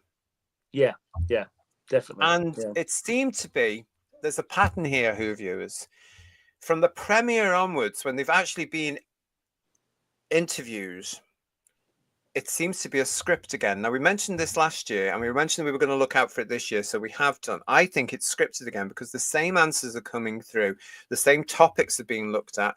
I genuinely think, especially when it comes to the BBC itself, there's a thing of do not ask about the next series because nobody is. Yeah. But the same, I don't know what you thought, Paul, but what they were talking about in this One Show thing, it was exactly the same as what I'm going to be reading out from everything else. Well, that's it. I mean, I've seen a few online videos of there's some content creators have interviewed them online in a couple of cases. You may have seen them, and and there's a pattern of questions they're asking with stock answers that come out, which is a bit sort of it's really rehearsed, which is such a shame but they're not allowed to say anything. They keep looking off camera. Can we say that? Can we do that? Kind of thing. And it's just, well, what's the point of an interview if you can't tell us anything? You know what I mean? I know, it's ridiculous, isn't it? Yeah. It is ridiculous. And again, it's like last year. It's a couple of weeks. Well, this one occurs just over a week before the thing premieres. Yeah. A lot of what they were talking about in the One Show, though, does appear in the Radio Times interviews this week. Now, as Paul mentioned before, they did get a cover. It's this awful thing. I don't like it. There's something about this photograph that it doesn't scream Doctor Who to me. No. And it just screams arrogance. Yeah. It looks like it should be the cover of Cosmopolitan or something like that rather than Radio Times. You know what I mean? I do. It's not Doctor Who, is it? It just doesn't feel like mind you, the show doesn't look like Doctor Who. Let's face this. No. But I looked at that cover and I thought, ugh, maybe it's the purple. I don't know. There's just something about this. I think it could be the purple. Yeah, it doesn't go with the outfits they're wearing. It kind of really makes it look worse than it maybe is. I mean, I do like his leather jacket outfit. That outfit I quite like. It's quite nice. But maybe the purple's a bit gaudy, isn't it? Really. There is something about that Who views that I just didn't like at all. I don't know. When you consider some of the work that's been done in the past for the Doctor Who covers, which were quite dramatic, or suggestive, like just the police box on it or something like that. Here we have these two, and it's as though they're pushing this. Now, inside the Radio Times is this a page and a bit interview with Vashta. What's her name?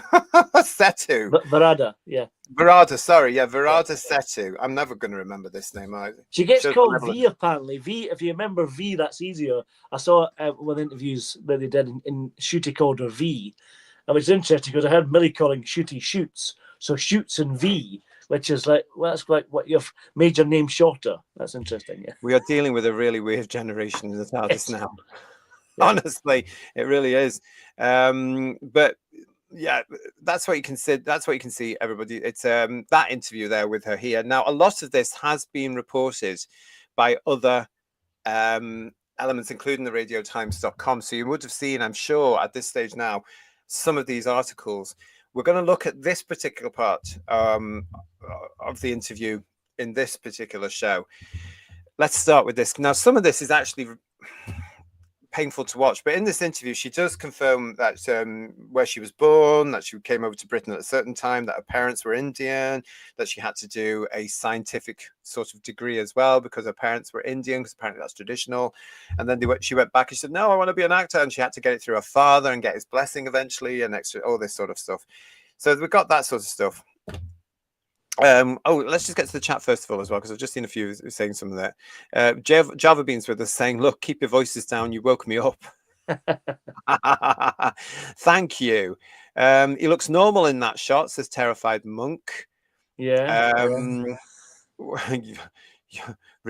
If you say so. And there was another one there as well. Where was it? Bear with me a second while I just find this. A lot of you in the chat, thank you. Oh yeah, nothing. They all have to stick to a script. Thank you for that one. And Legion of Jameson, anyone else so sick and tired of all the nauseating pinks and purples with every bloody thing? Yes, I am actually, because it's just so boring now, isn't it? And I'm wondering sometimes there's a political message in it. The Radio Times cover, VS gives off sneering condescension vibes, says Bill Lowry. And compare that cover to any RT Who covers from the 60s or 70s, says Graham. Yeah. Yeah, got nothing on them. I mean, all the 70s ones are classic, and the 60s ones as well, superb. You know. Yeah. The Frank Bellamy ones, particularly the Day of the Daleks. What a great cover that is. Yeah. A lot of you actually now coming in to tell us about it here. Digital Pollution is saying it looks like cardboard standees. That it probably is. Yeah. It could be something to do with that, actually, Paul. It just doesn't attract my eye. Yeah. The magazine cover shouts out a middle finger to the fans, says John Stewart. Wait till you see what's in it. That Radio Times cover just looks boring and generic. It's nothing inspiring at all, says Paul Stenford. Like the series, yeah. Like the series, yeah. And Julianne is saying to his arrogance, the current show's entire attitude towards their audience. And hello to Dylan Kildare. Welcome to Who's Views. Ugh. That Radio Times cover is awful. That could be any other show that doesn't look Doctor Who to me. So I'm glad I'm not the only one, because when I went to pick it up in the shop today, in Tesco's today, didn't buy it, to look at it, I just thought, ugh, what a terrible cover. Oh, yeah. Yeah. Daleks Live Matter is saying they seem clueless. That's the energy that comes through the picture as well, isn't it, Dalek Lives Matter? Without being mean to them, they don't come across as being the brightest, tool in the box, or the sharpest tool in the box, do they? To be honest, allegedly, they don't seem to be. Yeah, they don't seem to be. Well, let's get on to this. The interviews and all the stories that have come off this Radio Times interview. We're going to go to this one first. Now, this was printed in the Standard. Ncuti Gatwa, beautiful to explore relationship with new Doctor Who companion. The new season of Doctor Who sees Belinda Chandra and the time-travelling alien come up against great dangers and ferocious enemies. Yes, I know you're all excited about this, and you'll be very surprised about this. Let's see what they're saying about it, shall we? It goes on to say, Doctor Who actor Ncuti Gatwa has said it was beautiful to explore the Time Lord's relationship with this latest companion in the new series of the science fiction show. Science fiction. Andor actress Verada Sethu is a new addition to the long-running BBC programme and stars as Belinda Chandra, who is, quote, on an epic quest to return to Earth along with the Doctor. Speaking at the show's premiere, sex education star Gatwa told the PA news agency, "It's so exciting to be back. We've got a new companion. We've got new stories to tell. We go to new places and we can't get back to the place we want to get back to. There's challenges that we haven't had before in Doctor Who, well, at least for 40 years. So yeah, super excited to be back." He added, "All you want as an actor is a really good meaty role to sink your teeth into and to craft. With this job, you get the opportunity to do that time and time again. So it's just been so lovely to just expand on everything that happened in season 1. And it's a new companion this year. And so Belinda really is like a catalyst of growth for the Doctor this season. So that was such a beautiful relationship to explore." Former Coronation Street actress Millie Gibson returns in the role of Ruby Sunday, who travelled across time and space with the Doctor during Gatwa's first series. She said, "It's a much more kind of mature take on Ruby. She's older and it's life after the Doctor. So whatever happens after you fought goblins, hung off a rope ladder above London and got swallowed by a double bass." Yeah, I forgot about that. So it's seeing the companion after doing all these crazy things, and if they've got PTSD, if they can get back to their normal life. She added, I feel so connected to Ruby. I feel like as I've grown up with Ruby. It's nice to see Millie getting a little bit of the attention here, everybody, because there's not much Yeah. about her at all. Do you not feel though a little bit it's a shame for Millie Gibson that she finished when she did, because she was the best thing about last season, and she deserved a second season on her own, don't you think? I do, because she was the best thing. We said this in the reviews last year. She was the best thing about last year, wasn't she? Yeah, definitely. Yeah. And she's no time to really establish herself with the public. Well, no one's watching anyway, but you know what I mean? In normal circumstances, getting 2 seasons with a good actor playing a good character without all the baggage you had around it with the mum and the being adopted nonsense, it was a good character, you know? Again, it was all that soap stuff, wasn't it? That can't stand in the show, enforced in the show. Kirsty's actually saying she was the only saving grace of season 1. Totally agree with that. Yeah, exactly. Yeah. John Steed saying, I wouldn't waste my money on a magazine like that. I didn't. Honestly, it's back on the shelf. Honestly, probably £6 or something, isn't it? I'd imagine. £4 something. It was about £5 nearly, Paul. You're not far. I was close. Yeah. Yeah. Not far. What else? Right, Charlie is saying to us here, it's so exciting to be. Yes, we know what we're saying. We're going to come to that in a minute. Peter Harrington is also saying, and Kryolos, Bill Lowry. They've got new stories to tell. Ha ha ha ha ha ha ha. Well, they have to make us laugh somehow. Yeah. And there's nothing new about getting back to boring Earth, says Forbidden Man. But it is to them. You know. Well, they're just the same stories, aren't they, with different titles? That's the thing. Yeah. Well, it hasn't been done in this version of Doctor Who, to be quite honest. But you know. Yeah. It's just ridiculous, isn't it? They literally kicked her off the show and then brought her back, says the Peter Venkman fan. So, hello, lovely. How are you? Yeah, they did seem to do that, didn't they? Yeah. Which is a shame. What a waste of a really good actress. I hope she does well after Doctor Who anyway. But yeah. I do think there's a story there and we don't know it yet. And I think it'll come out one day. But anyway, good for her for saying yes to a bit more money and going to the premiere and stuff. But you know, I'm not implying anything, but I think it's going to come out eventually. So that was that particular story that we talked about there. So this is the whole thing now. Oh, the beautiful relationship. I tell you what came through on all this as well. Did you see the fact that she didn't audition? Yeah. Now that's not unusual, is it? Let's be honest. I mean, look at Colin Baker. You know, so you know what I mean. So it does happen, but it is like They used her performance in Boom as the audition because they spotted her. She can do this. Yeah. How lovely for an actor to be approached. Yeah, definitely. Yeah. You know, and to say, do you want this part? Basically, that all came out in this Radio Times interview. The other bit that came out, this is, I mean, you would have seen this. This is a real serious element of all this, and this is the sort of promotion you don't want when you're trying to, you know, present a brand new series that you've spent millions of American dollars and a little bit of the British pound. Well, the thing about this, isn't it? They've not learnt from Snow White Gate, have they? It's so really crazy. It really is. You know? These entitled, privileged, spoilt brats in the industry today who have no idea what they're doing are busy creating issues to try to solve them, which society actually solved 40 years ago or more. Yeah. And they've brought it all back with a passion. Are idiots. They're winding me up, especially the slot in show business, because they have real privileges. They are getting paid real money in very tough times. They are so out there. They're not in tune with real life at all because they live in their own fantasy land with their pronouns and their nonsense. And they come out with nonsense like this. And it is no wonder that fans are switching off, because yet again, we've been told what they think of us. Yeah. And it's absolutely outrageous. Of course, I am talking about this story as covered by the Radio Times. Verada, Sethu on Doctor Who reaction. If we get Dr. Woke comments, we're doing it right. She reckons that the core of Doctor Who is kindness, love, and doing the right thing. I'm going to say this right now and get it off my chest. It's not really. Doctor Who is supposed to be a science fiction drama about an alien Time Lord in his TARDIS fighting monsters. But if you want to bring that element into Doctor Who, what you guys are doing as the privileged, spoiled elite that you are, is looking down at the public, not just in Britain, but of the world now. You've looked down on the public, and you've all been in the entertainment industry. You've decided we all needed educating to the way you lot think, and you're enforcing Yeah, element. they're almost as bad as the Daleks, let's be honest, you know. Yes. And yeah. they don't seem to understand the word dictate. Yeah. You know? Yeah.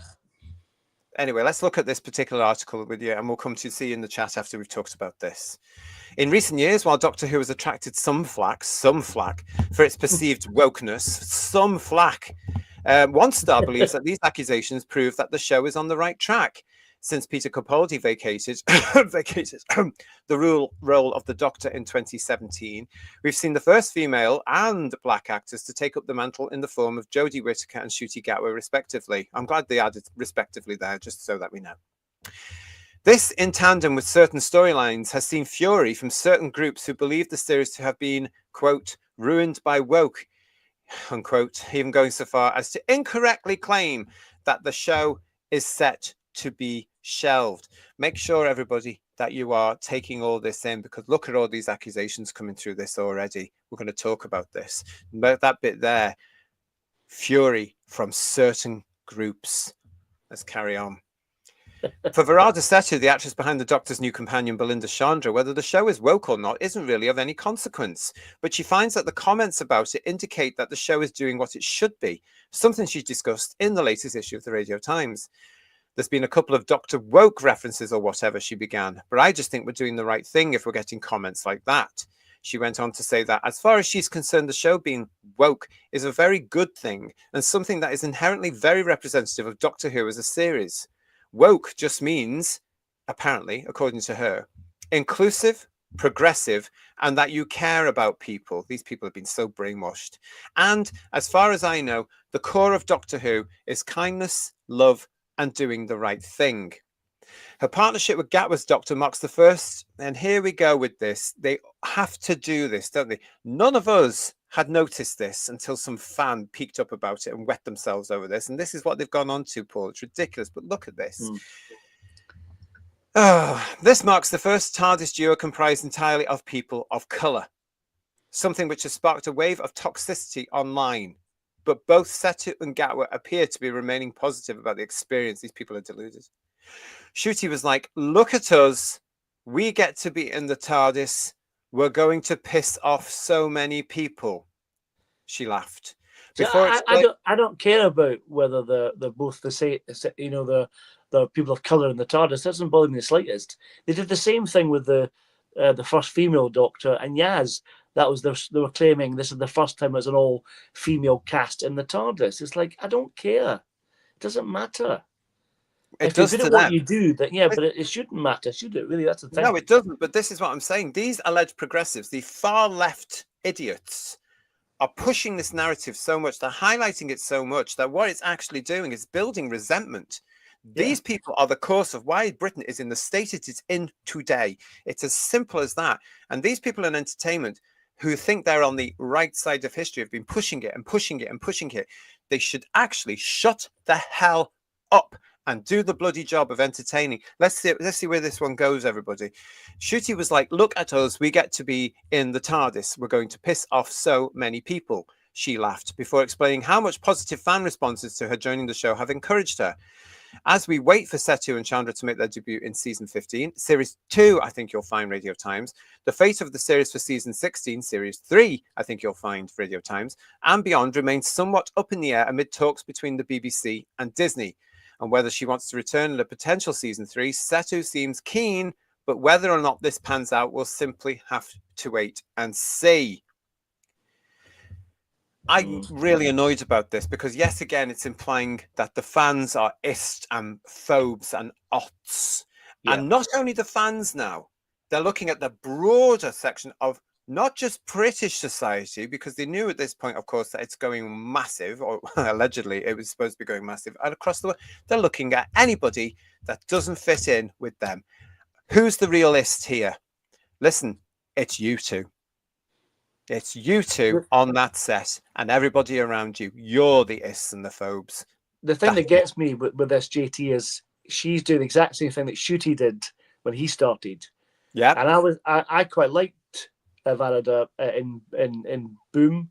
I've seen her in Andor. I think she's quite a good actor.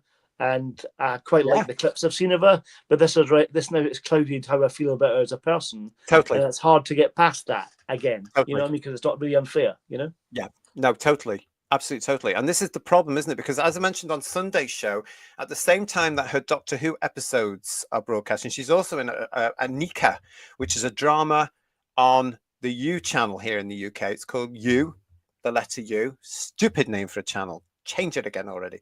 But it's called U. And she's in that with, I've forgotten the name of the actress now. And I do quite like her. Never mind. She was in a few Bog Vanishes as well. Nicola. You'll know in the chat. I know the woman you mean. Yeah, she's Walker, in the film again. Nicola Walker. There we That's go. the one. That's the one. Yeah, Yeah. And I was going to watch that partly because she was in it and partly because I like Nicola Walker. But I just thought at the moment, I'm like, no, this is what they think of us. The assumption from these people, as Pete Harrington's saying, to give me strength. Yeah, absolutely. Yeah. That's something I've not heard for a long time, Pete. That's saying. But that's the thing again, JT. It's like, you know, how's it going? If the woke's so good and all that kind of stuff, then why is no one watching the series? If it's so good and so engaging, why is no one watching it? Exactly. And I just think it's just absolutely ridiculous that was allowed to go to print, and it's all because they're all on the same page. They're all so far left, and they're all so determined to ensure that everybody will bend the knee and bow down to their point of view. And I am sick and tired of these assumptions that somebody is an ist or a phobe or a not because the opinion doesn't tally. And I've seen this over the last couple of weeks closer to home. I mean, you all know I've been called a phobe now for 8 or 9 years because of my real views. But I've seen this before where people recently have called people or implied that people may be an ist because of something they don't agree with and because they've expressed an opinion. Just because you're expressing an opinion, it doesn't mean that. But I guarantee you, had they not pointed out that there were two people of colour, as they call themselves, the rest of us as fans would not have noticed. Yeah. Because we're science fiction fans and anything goes in science fiction. It's the same thing that we've had for the last few years, isn't it?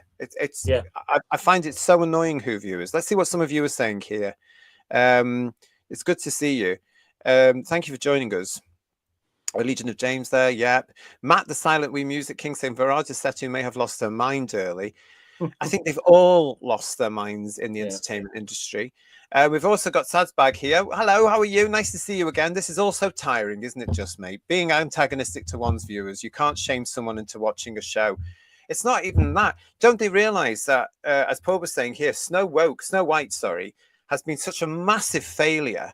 The industry now needs to start learning to shut up, as David Tennant would say, and do your job, which is entertaining everybody, no matter what their political persuasion is, no matter what their outlook is. Your job is to entertain. Shut up and do it, or go somewhere else and get another job. Surely. But who told the cast of Doctor Who or the cast of Snow White to insult your audience is the best way to go? That's just madness. This industry seems to think it's reality. I mean, they're doing it constantly, but now the bubble's beginning to burst. I genuinely believe that now things are turning around, and they're gonna this generation that have been, as I say, they're spoiled brats, entitled, and very, very lucky as well, because they're gifted all the time, aren't they? And they are put into cocoons in their industry. Oh, you're lovely. You're lovely. Their egos are huge, but they're going to have to learn to come off their social media now, because that is not the way to go forward, you idiots. Epic Fantasy, it's nice to see you. Race swapping, stealing English culture, parading it in the taxpayers' faces. This will surely end well. I know modern English are scared and lazy consumers, but even they will awaken in the end. I think it's happening, Epic Fantasy, here in the UK. I think, and I don't think it's going to be fun, unfortunately.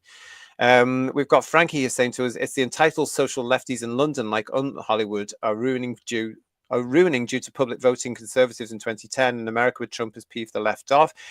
I mean, the far left are always going to be peeved off because we're not doing what they tell us to do. Look at RTD. Farsight is a message for Verada here. Verada love, this is the core of Doctor Who. There are some corners of the universe which have bred the most terrible things that act against everything we believe in. They must be fought. Well said, Farsight. Yeah. And when you look at these idiots that are now running the show and starring in the show, where do they fall in our epic belief there? John Steed is saying, I wonder if Miss Sethu will be saying anything else on the matter when the show bombs. It's going to happen, isn't it? Season 2 is doomed, said Mike Disney, because they have no self-reflection. Yeah. No awareness whatsoever. No. Yeah. And Paul Stenford, this shows just how spiteful the actress is, wanting to annoy the fans rather than creating something entertaining. Sorry, love, it's too late. No one's watching anymore. Well, to be quite honest, it was Gatwa that allegedly said that, and she's just repeated it because it's his mind process. It's disgraceful, though, that the mind process is there, isn't it? And we've had that from some of those people we were showing at the premiere. There's massive delusions. And it's as though that whole thing that went on in 2020, they're carrying it in now 5 years later. Get over it. This is Britain. We do not have the same history as the American history. Get over yourselves. Really is ridiculous. She's a one-season wonder. What a moron, says nothing. And Legion of James is saying to us, perceived wokeness, right track. You killed the show and turned decades of loyal fans away. Congratulations on your utter failure. And yet they're doing it again. What's this now? The 5th or 6th time we've been told we're not wanted? Oh, I think so, at least. Yeah. And I know this doesn't necessarily say you're not wanted here, but it shows you what they think of the audience. Us being on this set is going to piss a lot of people off. How sick is that? How sick is he to think that the British public and the worldwide public are actually going to get pissed off?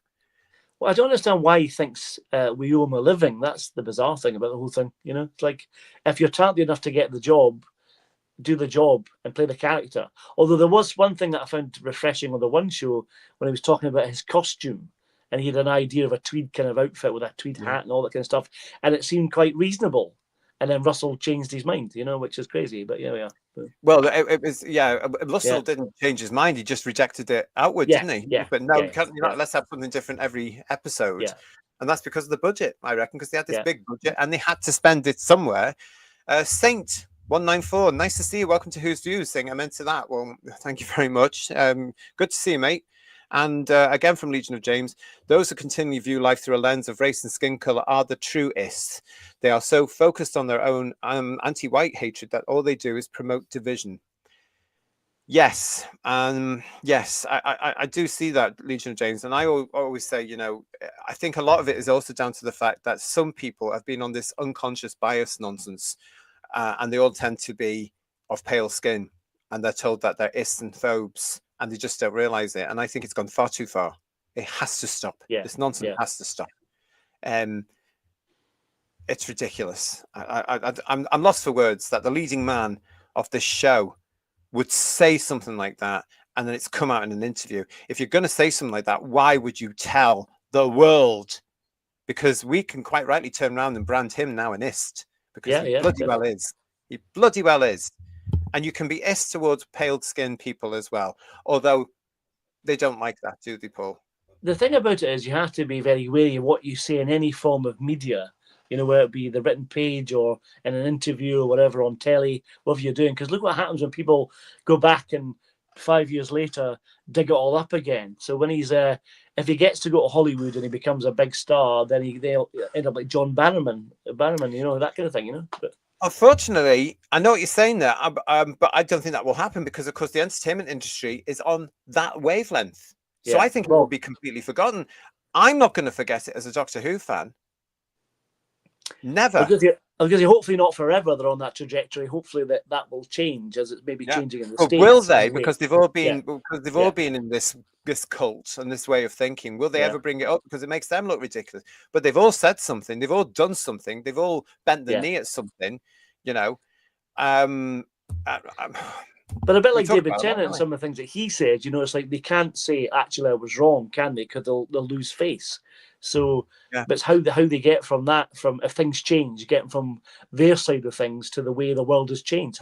Where will they place themselves? That's the thing, And how did this all start, Who Viewers? It really, I was trying to think about this today.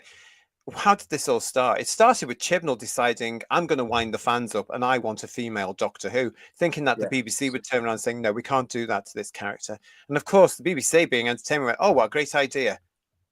Well, how's that turned out? The question is, for me personally, if they do have another chance at reviving it again, which I doubt they will, but if they do, what they're going to do with the Doctor. What's going to happen if they don't? For me, if they don't make the Doctor again, then it's not going to work. So we've always said on this show, and the majority have always said in fandom as well, the Doctor has to be written correctly, and it has to be performed by an actor who can do the job.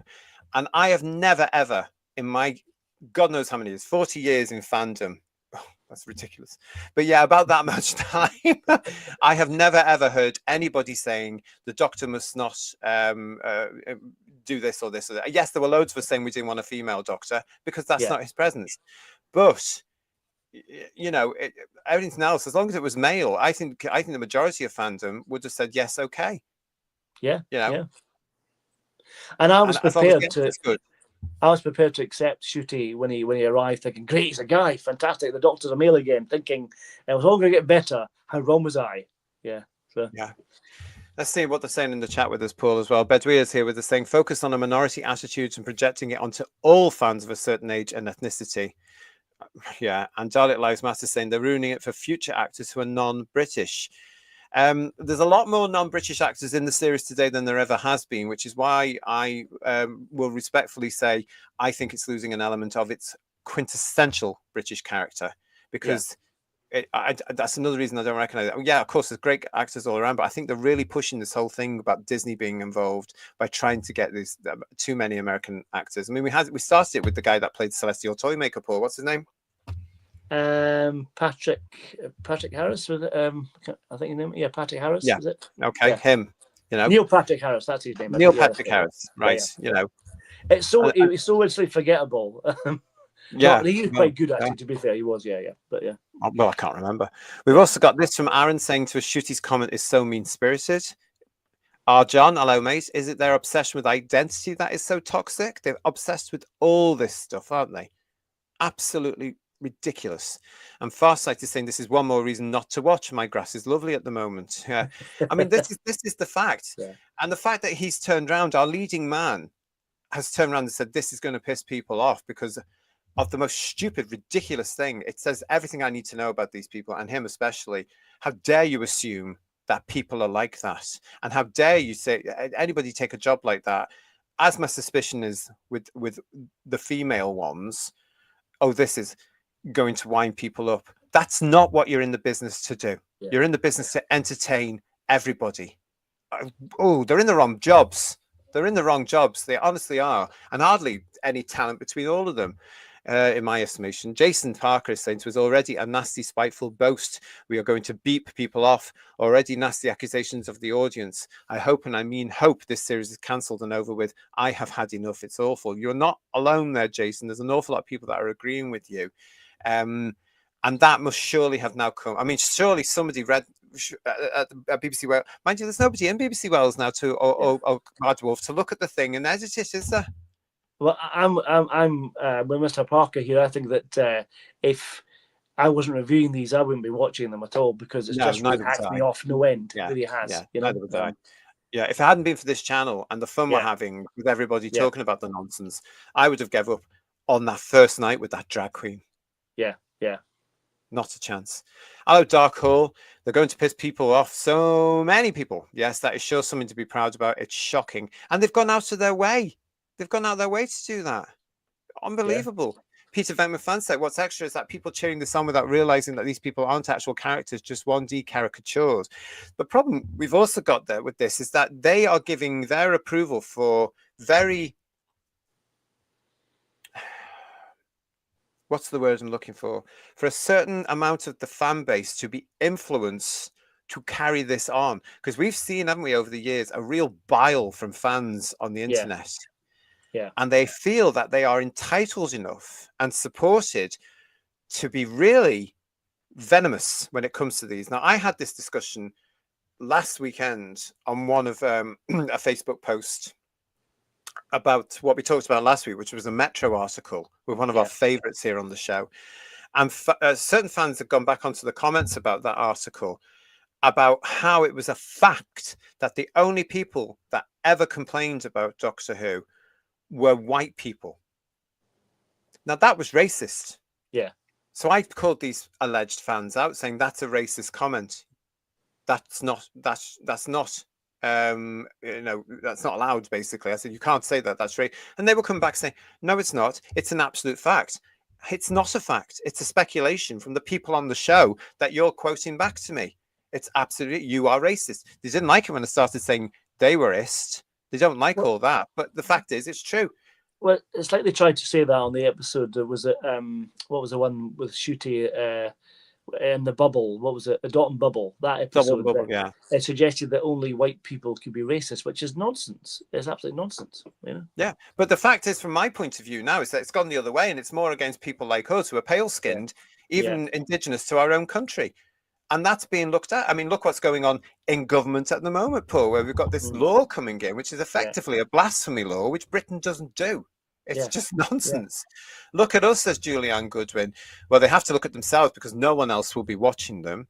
Can you imagine how many not-we's have taken this very expensive tat called the Radio Times?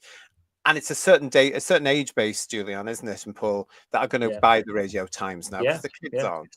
So it's going to be anybody from what? Late 30s, 40s, and definitely over 50s because we've grown up with it. And you buy your £5, you take this tat home, you get yourself a cup of tea and a digestive biscuit, you read that. Oh, look at Doctor Who's coming back. You read that and you see that. Yeah. Oh, I won't be watching that then, is what they're going to say. Yeah. Because that is a terrible comment to make about your viewing audience. I nearly swore then. What an idiot this boy is. Who cares about colour? Ridiculous. Nobody cares, says Graham. Absolutely, we don't. I thought we were all past this at the turn of the century. So did I. It's like, can we get on with things, for God's sake? Let's live and let live, for God's sake. Yeah. They've taken us right back 40 years, these people. Identity politics is the last refuge of the talented, said Digby Strawbridge. Yeah. And Dalek Lives Matter saying getting back to being a British series would be a start. Absolutely. Frankie is also saying the TQ cult is killing entertainment. I'm not going to disagree with that at all. What else we got here? It's so good that it's getting banned in the US, says Dark Hole. Who is Doctor Who? How can it be on Disney? Or do you mean it's just being snubbed? Yeah, ignored, not watched. Yeah, probably. Yeah. And Steve Hindley saying to us, insulting the fans always works. Farsight. I had a new Who fan tell me today that all the classic fans would soon be gone and that the show would be free of us. That's disgraceful. That's disgusting. That's awful, What they don't seem to understand is it's wrong as well, because we're the ones that pay for the merchandise. Yeah. Because the new fans aren't enough to sustain the future of the show. Look at the ratings. Without the British viewing public, there is no show. It's as simple as that. What's the point in the BBC screening something that no bugger's watching? Yeah. It's not going to happen. It has to perform this season. Otherwise, I think people like the new Who fan that you've met today are going to be phoning into Who's Views to use our extortionately priced helpline. £15 a minute. I'm going to charge a little. Good acting, says Edward, and a good story is what makes it, not the colour of your skin. Well said. That's all we want. Good acting, good stories. I've said it many times on this channel. I was prepared to give him the benefit of the doubt and give him a chance, but he's had it now, really has. Same with me. I mean, and part of that could be the whole writing situation, but part of it is all this honey nonsense, isn't it? Oh, honey, oh, honey, oh, bleh. No, Honey and Velma, that's the one to look out for next year. He's not the honey monster, though, is he, Paul? Do you know what I mean? He's not. No. Yeah. RTD running away to Channel 4, his safe space. Isn't it, though? That's a good way to look at that, Frankie, isn't it? Yeah. And they'll always have him. I reckon, I was saying this to a friend of mine just yesterday, I reckon this TQ cult thing he's writing right now and going into production this summer for next year on Channel 4 could well possibly be the last thing RTD ever does, because I think he's well past his sell-by date. And if you look at it, he's not the talent the industry will have us believe, and what some of us always thought in the 2000s. He's not the big talent because he can only write one thing, really. Do you not think there's a pattern to everything he writes, Paul? Oh, definitely. I mean, you can see it in his writing in Doctor Who. He's taken everything that he's written in the past and put it in that. But I did see an article. Was it today? I saw that he's doing something with Michael Sheen or something. I don't know that. Yeah, I've got that. We might talk about that on Friday, but on Sunday, sorry. But basically, there is an article where he's been asked about would there be a Welsh doctor, and Michael Sheen is the name that's come up, and he said no, we can't afford him. All right, okay. Really? How much is Ncuti? Yeah, exactly. Yeah. Although, from what I understand, Michael Sheen will give the money away to people and pay people's debts. Apparently, he's done that quite a lot. He's done that recently, hasn't he? Yeah, apparently. I wonder why that was. Yeah, I wonder it's tax evasion, allegedly. I don't know. Let's have a look at this for a second, anyway. I've got it here, actually. Yes, RTD shut down the possibility of Michael Sheen becoming the next Time Lord, joking, "We can't afford him." In the 60 years Doctor Who has been on our screens, the Welsh actor has never picked up the iconic sonic screwdriver. This is from Wales Online, everybody. Right. However, in a recent interview with Wales Online, Russell, who was in Cardiff discussing the launch of the West National Theatre, put to bed the chit-chat that the Port Talbot actor Sheen will not be making history as the first ever Welsh Doctor. The question of who will next play the Doctor has been one of the most hotly debated topics amongst fans and media. This is all nonsense, isn't it? It's not really. The biggest topic with Doctor Who fans now is they're coming back in next year. Russell firmly passed on this idea, saying it is too late for Michael to take on the coveted role.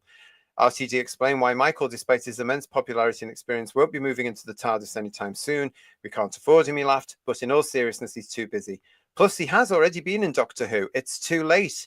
He's been in Doctor Who as an evil voice, contradicting himself again. Yeah, how is that too late? He's already cast several people, or knew who have cast Pete Capaldi, Karen Gillan, Freema Agyeman. All these people have come back. Verada as well. Yeah. So it's like, So why can't they do it again? So he says here, he's referring to Michael's previous involvement in the show, where he voiced the sinister House in the 2010 episode The Doctor's Wife, which should be inverted commas, by the way, Welsh Online. While Michael's portrayal as the menacing alien was memorable, RTD made it clear that past participation in the show rules him out for the role of the Doctor. So that rule's just made up, obviously, clearly. Yeah, he's thinking on his feet there, isn't he, really, when he's asked this question? I mean, it's very... surely, when you're presenting or you're asked about a series which is about to present its second series and your leading man still in there, you should say, "What are you talking about? Let's talk about Ncuti Gatwa as the Doctor here, shall we?" There is no other Doctor. It's Ncuti Gatwa. Missed that opportunity, didn't he? How much is Ncuti Gatwa getting paid if they can't afford Michael Sheen, I wonder? Makes you wonder, doesn't it? Yeah. It really does make you wonder. Can anyone find out?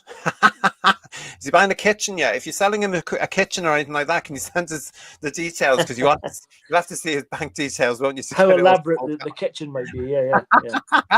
How much you just spent on it? Yeah. Birthday boy Robert is saying to us, they have the one excuse of things filmed over a year ago, stuck in the past, but that doesn't account for how Hofty interviews in 2025. She shouldn't have quoted him as saying that. It's best to keep things like that, where you're showing your ignorance on set because you're just a dumb actor. Yeah. Don't repeat it in an interview which is going worldwide as we're doing now. Don't do it. What stupidity. And that's where are the brand managers? These alleged brand managers that we've talked about here on the show in the last couple of months. Where are they? And why are they coming saying, "Oh no, don't put that in, we can't have that"? Why aren't they managing the thing properly? They're probably too busy doing their nails and their hair, and depending what pronouns they're going to use, aren't they? Well, isn't the brand manager about 12? Well, there were two, don't forget. Yeah. One, okay, well. There were a couple. 6 and 7 then, maybe, I don't know. Yeah, they're in their teens. Yeah. But, gosh, yeah. This was really frustrating, and I felt this was absolutely terrible. And I see you guys in the chat are saying the same thing as well. Matt the Silent Wee Music King is saying to us, female doctors aren't the problem, it's the writing behind them. I understand what you're saying, but yet again, Matt, I'm going to say I will disagree with you. The Doctor is not a female. The Doctor is always a male. He's a male of his species. I do not care what this version of modern Doctor Who has said. That's one of the reasons it's failed here in the UK, because the public know the Doctor isn't a female. And it just doesn't work. Thankfully, Chris Chibnall and Jodie Whittaker have now finally proved it doesn't work, and it should never happen ever again. The Doctor is male.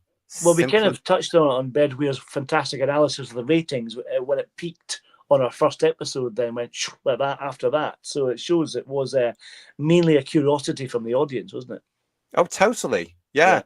And who can blame them for saying, "Oh, this is the first time they've done this. We'll have a look." Yeah. But I'd like to know how many got through the 45 minutes or whatever it was, 50 minutes, or hour, whatever the episode was. How many of them got through it? Because I bet they all tuned out halfway through.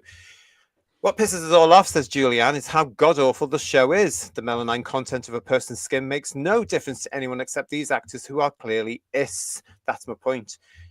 Again, Julianne, you know what I've been saying for all this time now.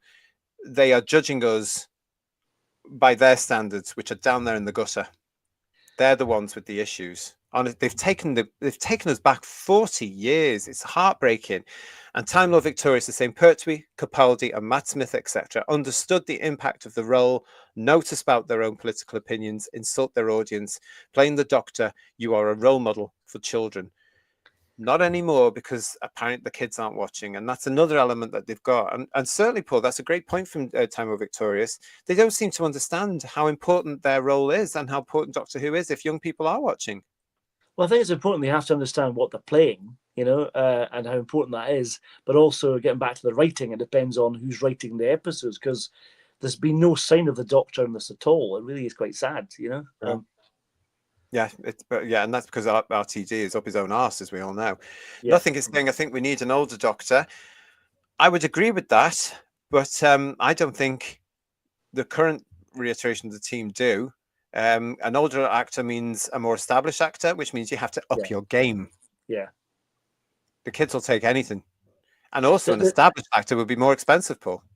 The thing about the attitude of both the two leads in the show is the fact that I can understand if the show was good and they're bragging about the show being really good and they're insulting us, but the show is crap. It really is.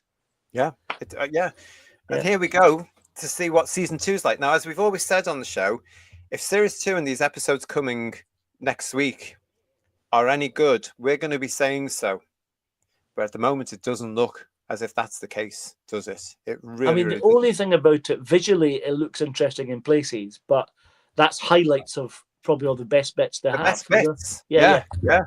I noticed how some of the fans this week, some of the approved fans, as I call them, the ones that will wet themselves, and we'll be there at 8 o'clock in Britain to look at the iPlayer and watch it about 5 or 6 times by the time the 6:20 show comes on BBC One, 6:50 show comes on BBC One. That sort of alleged fan. They were all going on to say, "Oh, it looks a bit darker. It looks a bit dark." They're not going to allow the Doctor to become darker with Ncuti Gatwa portraying it. It's not. And are you allowed to say that he's darker now when you've got somebody like Ncuti Gatwa in the role? Would he like that? Just getting back at you there, mate, for what you said to us. Saint 194, the proof is there that when they focus on ticking boxes and forcing agendas, the stories suffer massively and the audience lose faith. Yeah. They lost faith a wee while ago, I think. Saint 194 here in the UK. They've just gone, haven't they? And hello and welcome to Who's Used to Red Third Rock. It's nice to see you. I think they're making the same mistake with the Harry Potter series and hiring an American actors. Please don't get me started on the Harry Potter series. I am so far with all these rumors and stuff, the news coming out, I am gutted. Absolutely gutted. And I know Kirsty isn't too impressed either. But we're going to be John Lithgow one's definite, though, isn't it? Is that definite? Apparently that is. And why they've got an American to play Dumbledore, Paul, when there are some fantastic British actors who could pull that role like that, I don't know. They got it right. Why they didn't get Richard Harris's son to do it? That would have been perfect. There's so many great ones, and why they didn't stick to. I'm going to talk about it on live at 6 at some point because I need to get it off my chest. I'm really, really annoyed about it. I'm very frustrated and very sad. Digital Pollution is saying, I haven't cared about New Who for nearly a decade, so it's safe to say I won't be watching the new series. Well, come back and join us. You know where we're going to be to review these things. And Sonny Waffles is saying Neil Patrick Harris is not forgettable. He is iconic in America with younger audiences too. Well, this isn't America, I'm afraid. Sonny Waffles, this is the United Kingdom, and he's not here. And we're always going to talk from a British point of view, not an American one. And I have to be fair, though, it wasn't bad as a toy maker, but he, can't remember the performance though. Yeah.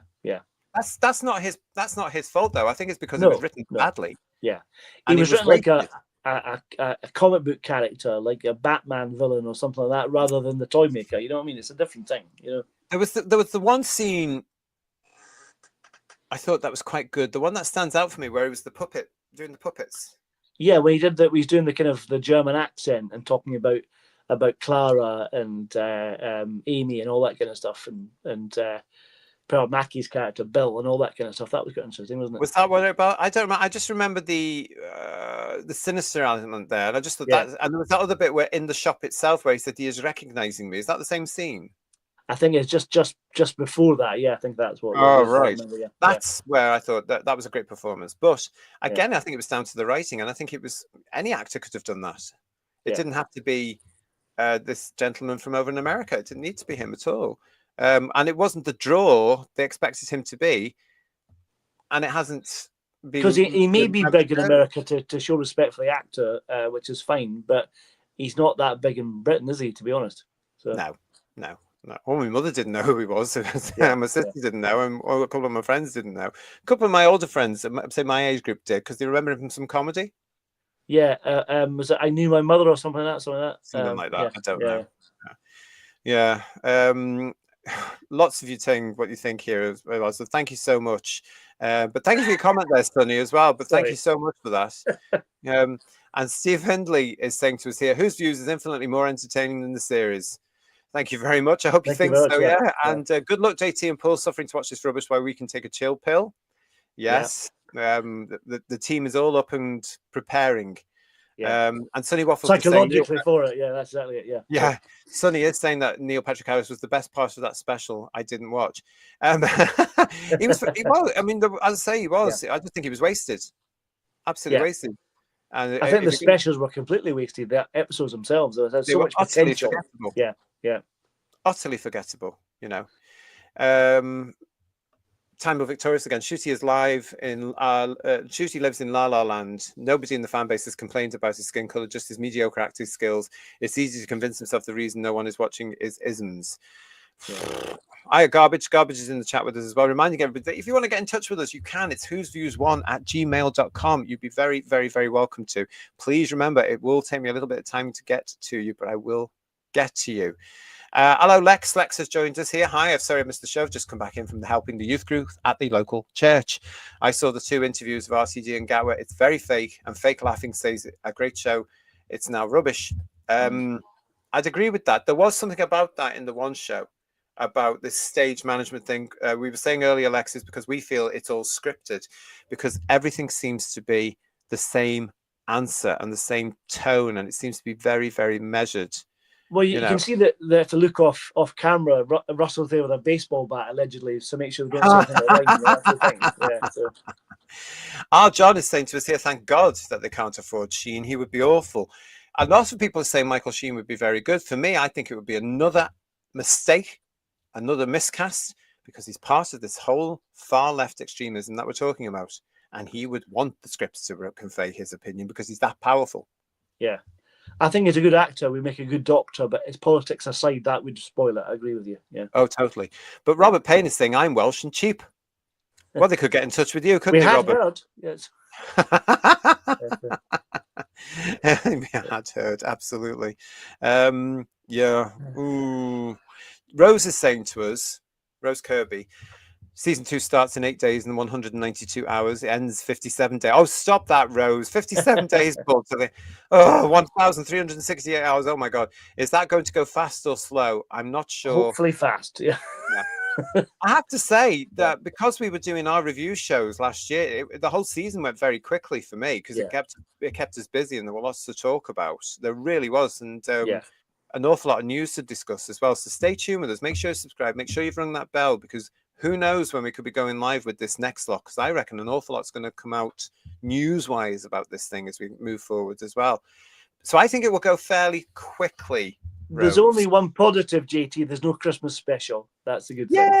Yay! We will do something else. Yeah. And Donkey the Funky Evans has joined us. Hello, mate. How are you? It's good to see you. Digital Pollution pointing out, Paul, that Proper Who had some same actors playing various roles throughout the series. He's talking on the run on that interview with Wales Online, isn't he? I mean, the thing is, they're actors. They can do anything. They're actors. That's the thing. So you should be able to play any part, regardless of whether they did a villain in season 6 or whatever it was. Yes, that was a long time ago, you know? Yeah. And as if the public would care. Not Yeah, that or there is any remember public. even, you know. So Yeah, yeah. Duncan, the Funky Evans says the cast have obviously been to the same PR advisor as Rachel Zegler.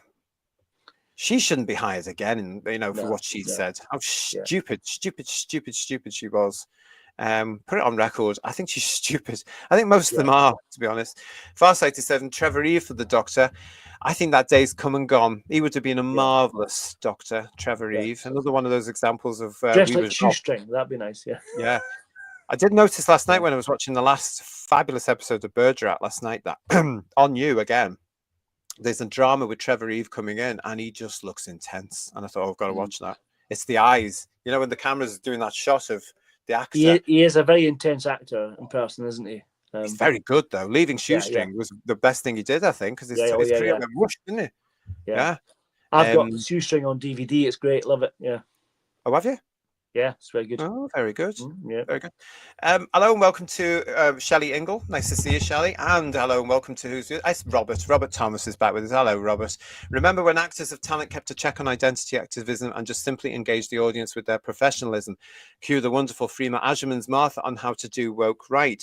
Now, considering that Freema's time in Doctor Who is short of 20 years in the bigger scheme of things, it shows you how much the entertainment industry and society has reacted to the changes in the entertainment industry, because now they're judgmental and they're preachy and they're dictatorial and they look down on us all. And yet when Doctor Who was first around, especially in those first 4 years, did anybody have a problem with Freema Agyeman? No, not at all. Did we with Noel Clarke? No. Did we even bloody well notice? No, we didn't. There was simply another character in the series. That was it. Yeah. And they were into Doctor Who and hello and welcome. Yeah. I think it's just so sad, Paul and Who viewers, where we are now in this day and age. And it's down to these bloody idiots who have come along and they can't, especially universities, because they go to universities, and it's as though they've got nothing to fight for. Whereas my generation, we're banning the bomb, freeing Mandela, fighting for LGBT rights, fighting for women's rights, all this sort of trying to get Thatcher out, all sorts of stuff, supporting the mind, all sorts of stuff. We did all sorts of stuff, and this generation didn't have anything. So they created stuff and they got it bloody wrong. They're kind of first world problems a little bit, aren't they? Let's be honest. Yeah. Our John is saying Freema was great and was actually very badly treated by the RCG. I guess, again, I think that's a book. Although she's gone into fad stuff. Trevor Eve would make a good Doctor Who, says Dalek Lives Matters. I'm right, Charlie, saying to you, Paul, I've got Shoestring on DVD too. It's a great series. It's a great series. And replaced by Bergerac, of course, when Trevor said, no, I don't want to do another series. Yeah. So they did Bergerac to replace it. Same stuff, just different location. And Steve Hindley said, David Collins was the best Doctor we never had. There, I've said it. I think, Paul, Steve's right. And I reckon, I don't know what you think, Steve, but I think we saw elements of a possible Doctor in Sapphire and Steel with Mr. As Silver, that's right, yeah. We are going to be reviewing Sapphire and Steel, by the way, everybody. I hope you're going to be interested in that. That's a new series coming for you on this very channel. Yeah, I look forward to that. That'd be nice. Yes. We're going to span it out, though, because there's only so many episodes, but it's going to be brilliant. Steady on, Bill. I know it's Friday night, but please, steady on. Get some ice cubes, for heaven's sake. And Paul Seeley, Freema got shortchanged. Yeah. Pete Harrington, Freema, a very good actress, so beautiful and close up. I met her and got an autograph. Oh, my beating heart. Well done, you, Pete. And Time of Victorious, the same. Freema was amazing in Human Nature and Family Blood, wasn't she, Judd? She was just stunning. Yeah. She really was. She carried those 2 episodes beautifully, didn't she? What an actress. What a talent. Really I'm glad she's done so well. Bundy 4077's and the only female Doctor I love was Joanna Lumley. Well, lives down the road from me, by the way. Ocean said that. But there you go.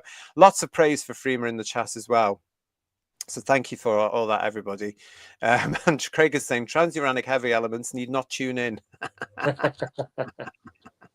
One of the best opening title sequences ever. I still love it to this day. And I still think I know what it means. I love the fact it's animated, isn't it, as well? That's fascinating. Like beautiful. Beautiful. All to come on Who's Views, I can tell you. Thanks for joining us. Yes, it is Friday, the 4th of April, 2025. This is part 1 of our headlines. We are coming back with Headlines on Sunday, live at 8 o'clock. Got lots coming up for you in that particular show as well. So don't forget, come and join us then. But again, from the Radio Times, let's stay with the new companion in Doctor Who, Verada Sethu, because she also said this. New Doctor Who star, I don't want to be a cautionary tale. What could this possibly mean, everybody? But this was reported by the BBC Asian Network News. It continues with, when new Doctor Who companion Verada Sethu first told her family she wanted to be an actress, there wasn't immediate support. They have difficulty coming to terms with it initially, she told the BBC Asian Network News. Verada, who will be playing Ncuti Gatwa's sidekick Belinda Chandra in the upcoming series, feels going into acting is, quote, sadly still not encouraged in the South Asian community, unquote. There's an element of resistance we face, the 32-year-old says.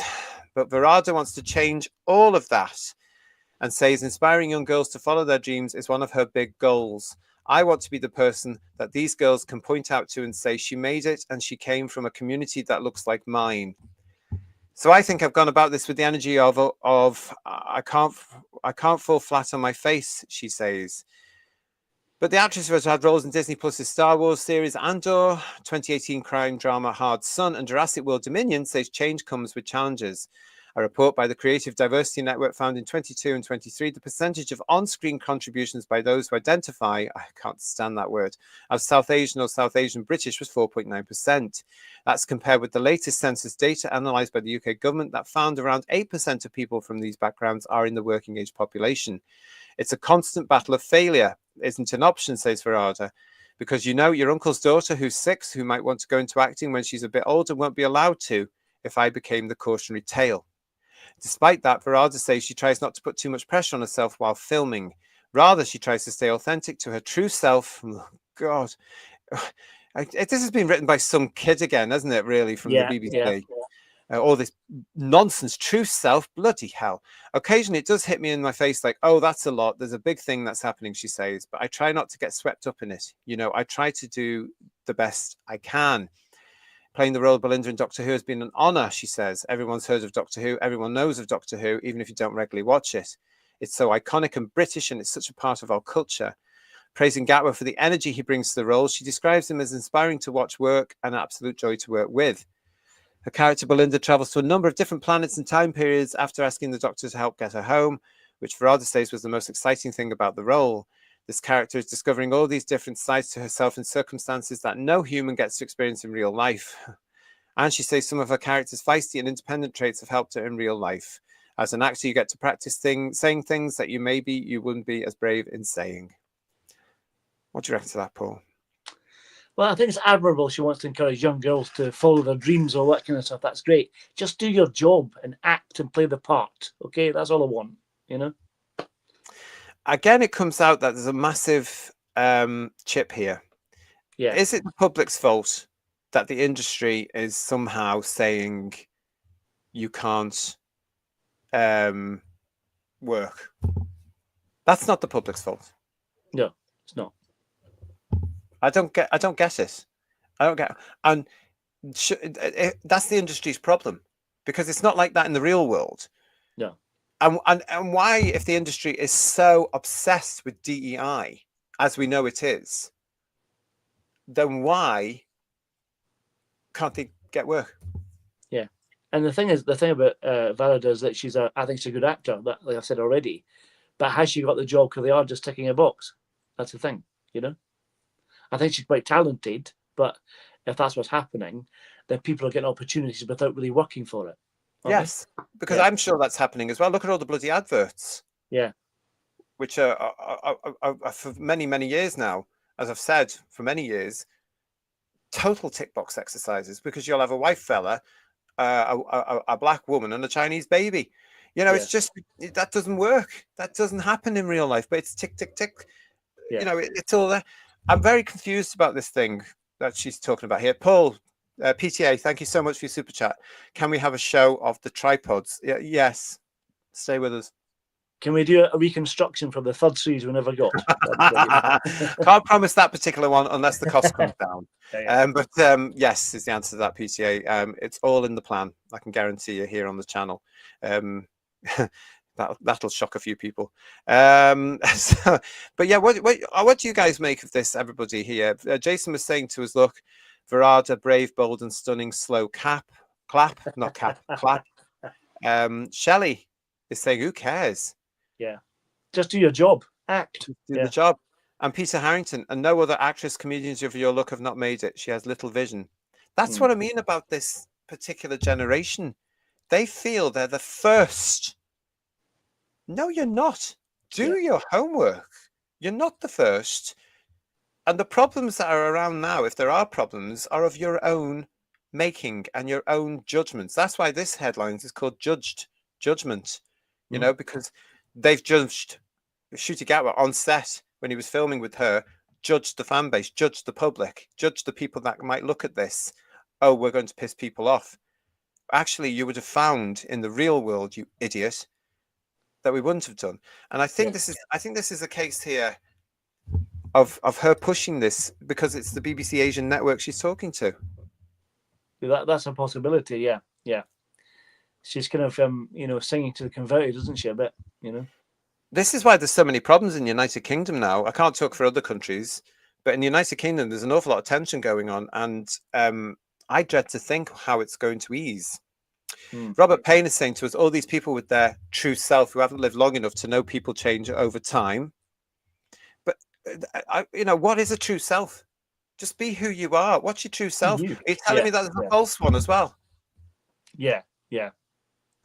And that's a bizarre thing because you know, as an actor, you're constantly being someone else. So you can act a little bit and do different things, but you're playing a character. You can be yourself when you're not playing the character. That should be allowed, surely. You know what I mean? Yeah. And that's the thing. And the fact is as well, they've done it wrong in the entertainment industry, changing the ethnicity of major historical characters like Anne Boleyn. You don't do that because that's not how it was, you know, because you would never do it with the giants like Steve Biko, one of my personal heroes. Yeah. Martin Luther King, another hero. You wouldn't do a film about Mandela and cast a white man. Yeah. You know, you're not going to do that, are you? Because that's not allowed. But you're quite happy to take any white, real person, historical person, and recast that as Doctor Who did. Yeah. And why do you need to do that anyway? It's just a bizarre thing to consider. It's really odd. It's like... I think it's absolutely ridiculous. And I think it's hypocritical. You know? Duncan, brave, bold, and stunning, the new buzzwords for replacing feisty. Bill Lowry is saying that advert has been done, JT. I know, I saw it. And I saw it ages ago and I thought, hang on. Yeah, that doesn't make sense. It's been the one I refer to all the time because that's when I thought, hang on, this is going crazy. These idiots in the marketing are just playing it safe. You know, in fact, I was shocked the other night, Bill, because I actually saw an advert with a heterosexual white couple and 2 white kids on holiday. Shocking, I thought. They're going to get complaints from the lefties. Shelley is saying this is all Disney's bloody fault and pushing DEI crap. I think it's the not BBC, just Disney, sadly, is it? Yeah. So I think the BBC have had an awful lot to do with it as well because we know that's been there as well. Duncan is also saying Superman and Lois surprised me by having a white heterosexual couple as main characters. There you go. Yeah. It's true, actually. And he's an alien as well. That's bizarre. Yeah. He's an alien. Yeah. I'm surprised. Yeah. Although, of course, they are doing the Supergirl one now just to balance it all up, don't they? I hope they do it right. Paul Stenford is saying to us, wouldn't it be nice to have actors again instead of activists? Yes. Wouldn't it just? Will it ever happen? I don't know. Juliana's reminding us that Mira Sayal and Nina Wadia were on the telly years ago. What's she on about? Quite right. And Mira Sayal, what a blooming talent she is. Oh, yeah, definitely. We talked about her last year, didn't we, when we looked at the Silurian story? She was brilliant, yeah. She was a great mature companion, being superb, yeah. And I guarantee you, had she climbed aboard the TARDIS, no one would have batted an eyelid. Yeah. Because we loved her performance and we loved her character. And the writing was good. Yeah. With Matt Smith, that beautiful relationship, we were robbed. Mira Sayal should have gotten to be the Doctor Who companion. She would have been brilliant. They couldn't have afforded her, to be fair. That's true. Yeah. That's true. Champmeister, it's good to see you. Nice to see you. And yes, I agree with what you're saying on that one as well. And David B is saying, to as much of today's troubles are connected to social media, for some, everything is me, me, me, and every law and policy in every country should be written with them in mind above all else. Well, yes, and we're seeing that through the TQ cult. You know, I'm always asking, what rights do T's not have? And no one can ever answer me, because the reason is they have the same rights as everybody else. But what they're dictating is the fact that we should be enforced to address them the way they want us to be, or the way the activists want us to address them. That's not a right. That's a dictate. Totally different thing. Really, really is. Yeah, so I'm yeah, I like this from Farsight. Varma is about 20 years old and she's done pretty well for herself. Yes, she has, and she's a great actor too. Yeah, brilliant actress, Indira Varma. Yeah. I mean, it's all smacks of neediness. That's the thing, isn't it? It's like, just in case I might be crap, here's an excuse, you know, a little bit. Yeah, it could be actually. Yeah, it could actually be. And I look at some of these wonderful actors here, and surely they're looking at these younger ones going, what are you talking about? Yeah. Have faith in your own ability as a person, regardless of ethnicity, gender, whatever. Just do your own thing, you know? It's so sad. We're living in really sad times, and it's all because of these alleged progressives who are more regressive than progressive. It's absolute nonsense. It really is. Acting is a job, says Marjorie. Hi, Marjorie. Hope you're well. There are characters that you can play and those you can't. A black man can't play Shakespeare, for example. It's a fact, but you know what? They try, and they get away with it. But if you tried, as I said there, Marjorie, to put a white man or a white woman in a role which isn't historically accurate, there would be hell to pay. Yeah. It's so hypocritical. It really, really is. Listen, it's nearly time for you all to do the sum up here on the show, everybody. In case you're new to us, what that basically means is if you want to say something about any of the topics we talked about tonight, write in the comments to sum up and what you're thinking, and we'll come to it in just a second.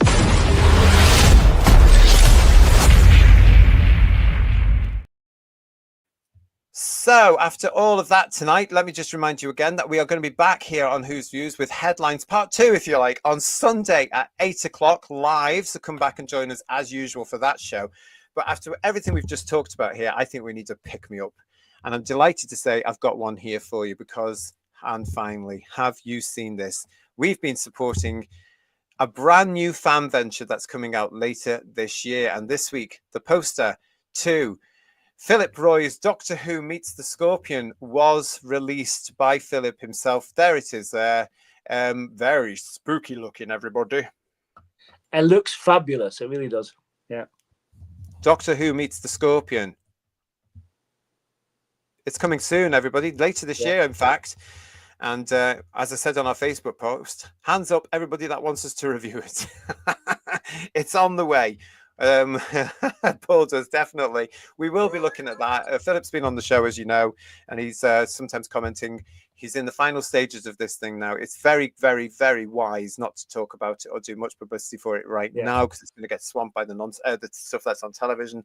So stay tuned with us here, because we will be looking at that. But it's exciting to see something nice, isn't it, Paul? Yeah, can I sum up and say that this film will be much better than the TV show? That's all I'm saying. Okay. Do you think it will be? I think it will be. I think it will be. Yes. Yeah. Do you reckon it will? Yes. Oh, that's interesting, isn't it? Who viewers? Yeah. Look at I'll this. give it 10 out of 10 already before. Already. I'm really looking forward to that. Says Paul Stenterford. The poster looks fantastic, and it does feel like proper Who. Duncan is also saying to us, I want to watch that. We'll be having lots of discussions, I hope, with Philip about that as well, and how to get it. We certainly will be working with him to make sure that everybody knows.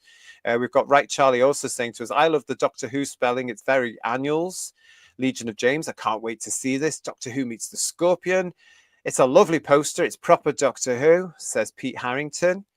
All for you here, Phil, when you get to watch this show. This is all for you. There is a lot of excited Who viewers here for this. And look at Julianne. She's putting up some hands there because she wants it as well. Killbot Kill's been with us saying it's proper Who. How do we get to see it? Says Right Charlie. We will be letting you know as soon as we've got the new stuff out the way from the BBC and Disney Plus and Bad Wolf. We'll get Phil back on to talk about it, and we'll give him a proper. I don't want to squeeze it in when we're talking about all this official stuff. We want a good time, don't we, Paul? Yeah, give it the time it deserves. Yeah, definitely. And we'll get him back on. Mike Disney is also saying, "Look at this, Scorpion already has more heart and soul than the TV."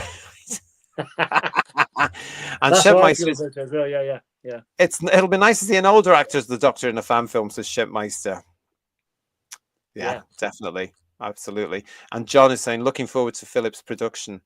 I think we are, actually. And I think it's great that it's going to be coming up about after this stuff. The little bits we've seen of it so far look great, I have to say. Yeah, we showed the trailer here on the show, didn't we? Yeah. Right, so let's get to the sum up bit, everybody. Garbage is saying, to sum up, with Snow White and Ncuti Who, the entertainment industry is in good hands. Ha ha ha. PTA is saying to us, to sum up, Lost in Space coming in Who, only 10,000 times camper. Surely not. Let's have a look at that in the Robot Revolution episode 1, PTA. To sum up, says Bill Lowry, there's not a cat in hell's chance of me watching series 2. There's no chance of me missing Who's Views reviews of the episodes. That's nice to know. Thank you, mate. That's good to know that people are going to be with us. To sum up, says Graham, I'm confused after tonight's show. Is it Monday tomorrow? No, it's Saturday here in the UK. Isn't that fabulous? Saturday. And of course, that means tomorrow, 1 week to go until this new series 2 of Disney Who thing comes in. There you go. Marjorie is saying, to sum up, Philip Roy is the 16th Doctor Who. I can't wait. Dylan is also saying to us, that poster is awesome. That is what Doctor Who is supposed to look like. Oh, that's nice to know. Yeah. To sum up, says Rory and Cheryl, as a white 40-something, I've got time in jail for being non-woke. Don't joke about things like that. Yeah, we'll be with you. Yeah, I want to be in the cell with J.K. Rowling because I'll identify as a woman. So I'll be there. Garbage is saying to us, compare the Scorpion poster and that Doctor Who poster of Ncuti walking on that planet. What a difference. That's a good point, actually. I hadn't actually done that, Garbage, but yeah. To sum up, says David Mackay, nice to see you, David. I have 8 days left to ask my neighbour if I can touch her grass. I only have rocks that I could kick. I'm glad that wasn't a euphemism. Yes. Stony ground. To sum up, says Legion of James, I hope you've all bought your AstroTurf, save your lawns, grass lives matter. To sum up, I still have to get my head around the daylight savings. Yes, because of course it is summertime here. It's British summertime here, and we've had a lovely day here. And apparently it's going to be. The weather's been great this week, hasn't it? It's been fab. Absolutely stunning. Yeah. Let's just hope this continues, everybody. John Steed, to sum up, not long before Series 2 starts, then the ends, and then shelved. We'll soon tell. David B, to sum up, I identify as Private Fraser. We're doomed. And Dylan is saying, to sum up, I'm looking forward to the Who's Views reviews as well. Thank you so much. Right, Charlie, see everyone on Sunday night. Oh, well, good. Lovely. And Julianne, to sum up, Doctor Who Meets the Scorpion is the only Who that matters this year. Paul Stenterford, to sum up, the next season of Who is dead, but at least I won't have to watch it. Sorry, JT and Paul, that you have to review it. It's a difficult job, but someone has to do it. But we're going to try and have fun with it as well, everybody, and make it a fun for you guys as well. I've just seen, to sum up, says Steve Inley, I've just seen a Doctor Who Meets the Scorpion poster. Yeah, we just showed it. Ha ha ha. To sum up, says Robert Payne, can people write Doctor Who properly again, please? I think that's a bit asked out right now at the moment. Yeah. And Duncan is saying, to sum up, my worries about new season will involve a lot of wine to be drunk each Saturday. Oh, you're playing that game, are you? Oh, and have a drink every time he cries. That's the one. Yeah. Don't do it. Don't do it. You'll be in therapy. You'll be gluted. Yeah. It's a good Scottish word. To sum up, says the Peter Venkman fan site, RTD and crew are creating the very thing they're claiming to be against while serving up mediocre content to their supporters under the guise of empowerment and support. Well said, Peter Venkman fan site. And I think that's absolutely true. Absolutely true. Yeah. And Killbot is saying, to sum up, looking forward to season 2 of Blake 7. We haven't even got through series 1 yet, but our next episode, which is only series 1, episode 4, is on Monday at 8 o'clock live. It's Time Squad, isn't it? That's the next one, isn't it? Yeah. Time Squad. Callie arrives, everybody. Yeah. Callie arrives. Yeah, so I'm going to call it a day there, everybody. Listen, thank you so much for joining us this Friday evening for Paul and myself for Headlines tonight. A lot to talk about still. As I say, we'll be back on Sunday for the big show on Sunday, with lots more to talk about. A hell of a lot more that's happened this week. So join myself and Paul, and Third Doctor Ian should be back with us on Sunday as well for Headlines on Sunday. Paul, thank you as ever. Great to see you. You're Great welcome. chat. Nice to be back. Yes. Yes, he had a week off, everybody, but there you go. For the meantime, don't forget to please like the video, share it, do everything you need to do. Give us a thumbs up for it. Also, make sure you're still subscribed if you have subscribed to the channel. If you haven't subscribed to the channel, please give us a subscription and come and get ready to ring that bell and join us next weekend. We're going to be telling you on Sunday about our plans for April and beyond here on Who's Views. Until Sunday, everybody, have a great Saturday, and we'll see you live on the channel for Headlines Part 2 on Sunday. Ta-ra, everyone. Good night, everyone. Bye-bye.